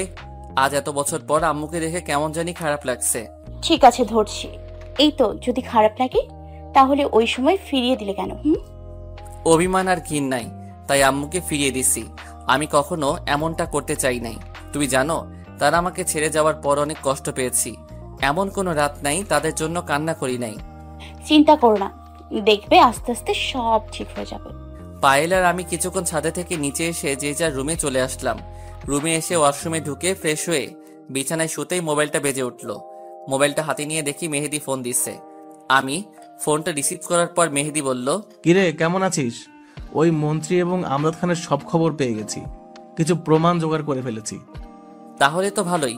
এখন আমাদের মিশনে যেতে হবে। তুই সবকিছু রেডি করে রাখ। আমি সবকিছু রেডি করে রাখছি, তুই কালকেই ঢাকায় ফিরে আয়। আমজাদ খান এখন ঢাকায় আছে। ঠিক আছে, তাহলে আমি কালকে সবাইকে নিয়ে ঢাকায় ফিরে আসছি বলে ফোনটা কেটে দিয়ে ঘুমিয়ে পড়লাম। পরের দিন সকালে হঠাৎ বুকটা কেমন ভারী ভারী লাগছে। চোখ খুলে দেখি পায়েল আমাকে জড়িয়ে ধরে শুয়ে আছে। পায়েলের চেহারার দিকে তাকিয়ে দেখি কেমন যেন মায়া আছে। আমি পায়েলের কপালে একটা চুমু দিলাম, সাথে সাথে পায়েলের ঘুম ভেঙে গেল। তখন পায়েল বলল, আমাকে চুমু দিলে হবে না, আমাকে এখন একটা কিস করতে হবে। আমি আজকে তোমার কোনো কথা শুনবো না। তার মানে তুমি ঘুমিয়ে নেই? এতক্ষণ সজাগ ছিলে? ঠিকই ধরেছো, আমি এতক্ষণ সজাগ ছিলাম। আমি দেখতে চেয়েছি তুমি আমাকে দেখে কি করো। এখন কোনো কথা না বলে আমাকে কিস করো। কি আর করার, এমনিও পায়েলের ঠোঁটের দিকে নিজেকে ধরে রাখতে পারলাম না, তাই পায়েলের ঠোঁটের সাথে ঠোঁট লাগিয়ে দিলাম। দুজন দুজনকে জড়িয়ে ধরে পাগলের মতো কিস করলাম। কিছুক্ষণ পর ছেড়ে দিলাম। আমি বললাম, পায়েল আমি আজকে ঢাকায় ফিরে যাব। আমাদের মিশন ঢাকায় হবে, কারণ আমজাদ খান এখন ঢাকায় আছে। তোমাকে ছাড়া আমি থাকতে পারবো না, যদি তোমার কিছু হয়ে যায়। আমার কিছু হয়ে গেলে আরেকটা ভালো ছেলে দেখে বিয়ে করে ফেলো। তোমার কিছু হয়ে গেলে আমিও তোমার কাছে ফিরে যাব। আমি তোমাকে ছাড়া অন্য কাউকে বিয়ে করতে পারবো না। এত ভালোবাসো আমাকে, সারা জীবন এইভাবে ভালোবেসে যাবে তো? মরার আগ পর্যন্ত আমি তোমাকে এইভাবে ভালোবেসে যাব। ঠিক আছে, যদি আল্লাহ আমাকে বাঁচিয়ে রাখে তাহলে তোমার কাছে ফিরে আসবো। তুমি শুধু আমার জন্য দোয়া করো। আমি তোমার জন্য সব সময় দোয়া করি, আল্লাহ যেন তোমাকে হেফাজতে রাখেন। ঠিক আছে, এখন তোমার রুমে যাও। আমি ফ্রেশ হয়ে নাস্তা করে বেরিয়ে পড়বো। তুমি রাইসার খেয়াল রেখো। পায়েল আমার কপালে একটা চুমু দিয়ে রুম থেকে বেরিয়ে গেল। আমি বিছানা থেকে উঠে ওয়াশরুমে ঢুকে ফ্রেশ হয়ে সবার সাথে নাস্তা করে বেরিয়ে পড়লাম। আসার সময় শ্বশুর শাশুড়িকে বলে আসলাম পায়েল আর রাইসা আমাকে জড়িয়ে ধরে অনেক কান্নাকাটি করেছে। প্রায় 5 ঘন্টা পর ঢাকায় ফিরে আসলাম। নিজের বাসায় চলে আসলাম। আসার সময় মেহেদিকে বলেছি আমার বাসায় থাকতে। নাজিম তার লোক নিয়ে আমার সাথে এসেছে। বাসায় এসে ভিতরে ঢুকে দেখি মেহেদি সোফায় বসে আছে। খালা আমাকে দেখে বলল, কেমন আছো রাসেল? তোমার হাতের এখন কি অবস্থা? আলহামদুলিল্লাহ খালা, ভালো আছি। তুমি কেমন আছো? হাতের অবস্থা আগের থেকে মোটামুটি ভালো, তবে এখনো ঘা শুকায় নাই। আমিও ভালো আছি। তোমার গুলি লাগার কথা শুনে অনেক চিন্তায় পড়ে গেলাম। যাক, আল্লাহ তোমাকে হেফাজত করেছে। তোমার রুমে গিয়ে ফ্রেশ হয়ে আসো, আমি তোমাকে খাবার দিচ্ছি। এই বলে খালা চলে গেল। ফ্রেশ হয়ে সবার সাথে খাবার খেয়ে রুমে চলে আসলাম। আসার সময় রাফি আর মেহেদিকে বললাম আমার রুমে আসতে। হঠাৎ মোবাইল ফোনটা বেজে উঠল। হাতে নিয়ে দেখি মন্ত্রী ফোন দিয়েছে। ফোন রিসিভ করার পর মন্ত্রী যে কথা বলল সেটা শোনার জন্য মোটেও প্রস্তুত ছিলাম না। মন্ত্রী বলল, মাফিয়া রাসেল, তুই এখন কোথায়? তোর মেয়ে রাইসা এবং তোর ভালোবাসার মানুষ এখন আমার কাছে। যদি তাদের বাঁচাতে চাস তাহলে তুই একা আমার এখানে আসবি। যদি কোনো চালাকি করিস তাহলে ওদের মরা মুখ দেখবি। তোর বাসার সামনে একটা গাড়ি আসবে, সোজা ওটাতে উঠে যা। তুই ওদের কিছু করবি না, আমি তোর কথা মতো এখনই আসছি। ঠিক আছে, তাহলে আমি ওদের কিছুই করব না। তুই এখনই বাসা থেকে বেরিয়ে পড়, দেরি করলে ওদের হারাতে হবে। এই বলে মন্ত্রী ফোন কেটে দিল। তখন মেহেদি আর রাফি আমার সামনে আসলো। আমাকে চিন্তিত দেখে মেহেদি বলল, কিরে, কার সাথে কথা বলছিস? আর তোকে কেমন চিন্তিত লাগছে? কি হয়েছে আমাদের খুলে বল। মন্ত্রী আমার মেয়ে এবং পায়েলকে তুলে নিয়ে গেছে। মন্ত্রী বলেছে তাদের বাঁচাতে চাইলে আমাকে একা ওদের ওখানে যেতে। দেরি হলে রাইসা এবং পায়েলকে মেরে ফেলবে। মন্ত্রীর এত বড় সাহস! ও জানে না কার সাথে পাঙ্গা নিতে আসছে। আজকে ওই মন্ত্রীকেই মেরে ফেলবো। শোন আমি কি বলি, আমি এখন বাসা থেকে বেরিয়ে পড়বো আর আমার মোবাইলে লোকেশন চালু করে রাখবো। তোরা আমি বাসা থেকে বেরিয়ে যাওয়ার 30 মিনিট পর বেরিয়ে পড়বি। তুই কোনো চিন্তা করিস না, আমরা সব কিছু রেডি করে বেরিয়ে পড়বো। কিন্তু এখন সমস্যা হচ্ছে, ওরা যদি তোর কোনো ক্ষতি করে। তারা আমাকে মেরে ফেলবে সেটা আমি জানি, কিন্তু মরার আগ পর্যন্ত ওদের সাথে লড়াই করে মরতে চাই। হঠাৎ ফোনটা বেজে উঠল। রিসিভ করার পর ওই পাশ থেকে পায়েলের আব্বু বলল, রাসেল তুমি কোথায়? তোমরা বাসা থেকে বেরিয়ে যাওয়ার সাথে সাথে কিছু লোক আমার বাসায় ঢোকে পায়েল আর রাইসাকে তুলে নিয়ে গেছে। ওরা আমার আর পায়েলের আম্মুর মাথায় বাড়ি দিয়েছে। তারপর আমরা জ্ঞান হারিয়ে ফেলি। কিছুক্ষণ আগে জ্ঞান ফিরেছে, তারপর তোমাকে ফোন দিলাম। আপনি কোনো চিন্তা করবেন না, যারা ওদের তুলে নিয়ে গেছে তারা আমাকে ফোন দিয়েছে। আমি এখনই বেরিয়ে পড়ছি, ওদের কিছু হবে না। এ বলে ফোন কেটে দিয়ে বাসা থেকে বেরিয়ে আসলাম। আমাকে দেখে একটা গাড়ি সামনে আসলো, তারপর আমি গাড়িতে উঠে পড়লাম। আমি বাসা থেকে বেরিয়ে আসতেই আরেকজনকে ফোন দিয়েছি। কাকে দিয়েছি সেটা সময় হলে জানতে পারবেন। কিছুক্ষণ পর গাড়ি একটা গোডাউনের ভিতরে ঢুকে গেল। আমি গাড়ি থেকে নামার আগে মোবাইল বন্ধ করে রেখেছি। আমি জানি মেহেদি জায়গায় চিনে ফেলেছে। গাড়ি থেকে নামার সাথে সাথে দুইটা লোক এসে আমাকে চেক করলো। আমার কাছে শুধু মোবাইল পেয়েছে, তারা মোবাইল নিয়ে নিল। এটা আমি আগেই আন্দাজ করতে পারছি। তারপর ওই লোক দুইটা আমাকে ভিতরে নিয়ে গেল। ভিতরে গিয়ে দেখি পায়েল আর রাইসাকে দুইজন লোক ধরে রেখেছে। তাদের চেহারা দেখে বুঝতে পারলাম ওদের গায়ে হাত তুলেছে। রাইসা আমাকে দেখে কান্না করে বলল, আপু তুমি এসেছো? এই লোকগুলো আমাকে আর আম্মুকে অনেক মেরেছে। দেখো আমার আর আম্মুর শরীর থেকে রক্ত বের হচ্ছে। তুমি আমাদের ওদের হাত থেকে বাঁচাও। আম্মু তোমাদের কিছু হবে না, আব্বু এসে গেছি, এখন তোমরা বাসায় যেতে পারবে। হঠাৎ মন্ত্রী জুনায়েদ এবং সাথে আরেকজন বেরিয়ে সামনে আসলো। মন্ত্রী আর জুনায়েদ বাদে আরেকজনকে দেখে মোটেও প্রস্তুত ছিলাম না। ওনাকে দেখে মাথা পুরো গরম হয়ে গেল। তিনি আর কেউ নয়, আমার বাবা আমজাদ খান। এই কারণে তো বলি ওনার নাম শোনার পর আমার কাছে কেমন জানি লাগছে। তখন আব্বু বলল, কি মিস্টার মাফিয়া কিং রাসেল, আমাকে চিনতে পারছো? আমি সেই আমজাদ খান, তুমি যাকে খুঁজে বেড়াচ্ছ, মানে তোমার জন্মদাতা পিতা। তোর মতো পিতাকে আমি ঘৃণা করি, তোকে আমি কখনো বাবা মানি না। তুই একটা ধোঁকাবাজ, তুই একটা খুনি, তুই নিষ্পাপ একটা মেয়ের মা বাবাকে খুন করছিস। তোকে আমি আজকে নিজ হাতে মারবো। সেটা তুমি কখনোই পারবে না। ওরা আমার অবৈধ ব্যবসার কথা পুলিশের কাছে বলে দিয়েছে, তাই ওদের মেরে ফেলেছি। আজকে তোমার জীবনের শেষ দিন, তোমাকে মারার জন্য আজকে ওদের তুলে এনেছি। তুমি কি মনে করছো আমরা তোমাকে মারতে পারবো না? তোমার হাতে গুলি লাগার পর থেকে তোমার ওখানে চারপাশে লোক লাগিয়ে রেখেছি। পরে তুমি যখন ঢাকায় ফিরে এসেছো তখন আমার লোকগুলোকে বললাম তোমার ভালোবাসা এবং তোমার মেয়েকে তুলে আনতে। এখন তোকে আমি নিজ হাতে মারবো। আব্বুর কথা শুনে মন্ত্রী বলল, না আমজাদ খান, ওকে আমি নিজ হাতে মারবো। ও আমার অবৈধ সব ব্যবসা আগুন লাগিয়ে দিয়েছে, আমার কোটি টাকার ক্ষতি করেছে। মন্ত্রীর কথা শুনে জুনায়েদ বলল, ও তোমার আমার একা ক্ষতি করে নাই, আমারও অনেক টাকার অবৈধ সম্পদ নষ্ট করেছে। আমি তাকে নিজ হাতে মারবো। তখন আমি ওদের সবাইকে বললাম, আমাকে মারবি ভালো কথা, তাহলে ওদের আটকে রেখেছিস কেন? ওদের ছেড়ে দে, আমি তো কোথাও যাচ্ছি না। তুই যেতে চাইলেও পারবি না। ওই তুই ছেড়ে দে ওদেরকে, আর মাফিয়া রাসেলকে দড়িতে বেঁধে ফেল। পায়েল আর রাইসা মামুনি তোমরা বাসায় চলে যাও, আব্বু ওদের সাথে কিছু হিসাব মিলিয়ে আসছি। না, আমি তোমাকে ছেড়ে যাব না, ওরা তোমাকে মেরে ফেল। পায়েল তুমি আমাকে নিয়ে চিন্তা করো না, ওরা আমার কিছুই করতে পারবে না। তুমি রাইসাকে নিয়ে বাসায় চলে যাও। পায়েল আর কোনো কথা না বলে রাইসাকে নিয়ে গোডাউন থেকে বেরিয়ে গেল। তারপর আমজাদ খানের লোক এসে আমাকে একটা চেয়ারে বেঁধে ফেললো। তখন আমজাদ খান বলল, ঠিক বলেছিস, ওর জন্য ঠিকভাবে ব্যবসা করতে পারছি না। যে কাজ করতে যাই সবগুলোতে বাধা দেয়। ওকে মেরে আবার নতুন করে অবৈধ ব্যবসা শুরু করব, আবার নিজের মতো দেশটা চালাবো। আমার কথায় দেশের মানুষ উঠবে আর বসবে। তাহলে দাঁড়িয়ে আছিস কেন? ওকে মেরে ফেল, আমাদের অনেক জ্বালিয়েছে। আজকে ওকে মেরে আমরা বাংলাদেশের রাজত্ব কায়েম করব। এই বলে ওরা তিনজন যেই আমাকে গুলি করতে যাবে তখন বাইরে গোলাগুলি শব্দ শুরু হলো। তাদের একটা লোক এসে বলল, ভাই বাইরের চারটা হেলিকপ্টার নিয়ে আমাদের আক্রমণ করছে। হেলিকপ্টার দিয়ে যারা আক্রমণ করছে তারা সবাই সেনাবাহিনীর লোক এবং মাফিয়া রাসেলের লোকও আছে সাথে। ওই লোকটার কথা শুনে আমজাদ খান বলল, তুই আমাদের সাথে চিটিং করেছিস, কিন্তু তোর লোক আক্রমণ করছে সেটা মানলাম, কিন্তু সেনাবাহিনী আমাদের আক্রমণ করছে কেন? আমজাদ খানের কথা শুনে আমি হাসতে হাসতে বললাম, তোরা কি আমাকে এতই তাই বোকা মনে করছিস যে তোদের কথা মতো আমি এমনি এমনি চলে আসব? আমি আসার সময় সব প্ল্যান করে আসছি। আগে আমজাদ খান, আপনি সালাউদ্দিন মেজরকে চিনেন? মেজর সালাউদ্দিন তো আমার এক সময় বন্ধু ছিল, কিন্তু তার সাথে কিছু কথা কাটাকাটি হয়, তারপর থেকে ওর সাথে যোগাযোগ করি না। তাহলে ঠিকই ধরেছেন, ওই আপনার বন্ধু সালাউদ্দিন আঙ্কেলের সাথে আমার ভালো পরিচয়। উনি আমার কাজ সম্বন্ধে সবকিছু জানে। উনি বলেছে কখনো তাকে দরকার হলে ফোন দিতে, তাই আসার সময় ওনাকে ফোন দিয়ে আসছি। আর আমার আরেকটা কাজ হয়ে গেছে, যেটা তোদের ফাঁসির দড়িতে ঝুলবে। কিন্তু আমি তোদের আইনের আওতায় তুলে দিব না, আমি নিজ হাতে তোদের মারবো। তোরা আমার সাথে এতক্ষণ কি কি বলেছিস সবকিছু এতক্ষণ ভিডিও হয়েছে, এই দেখ।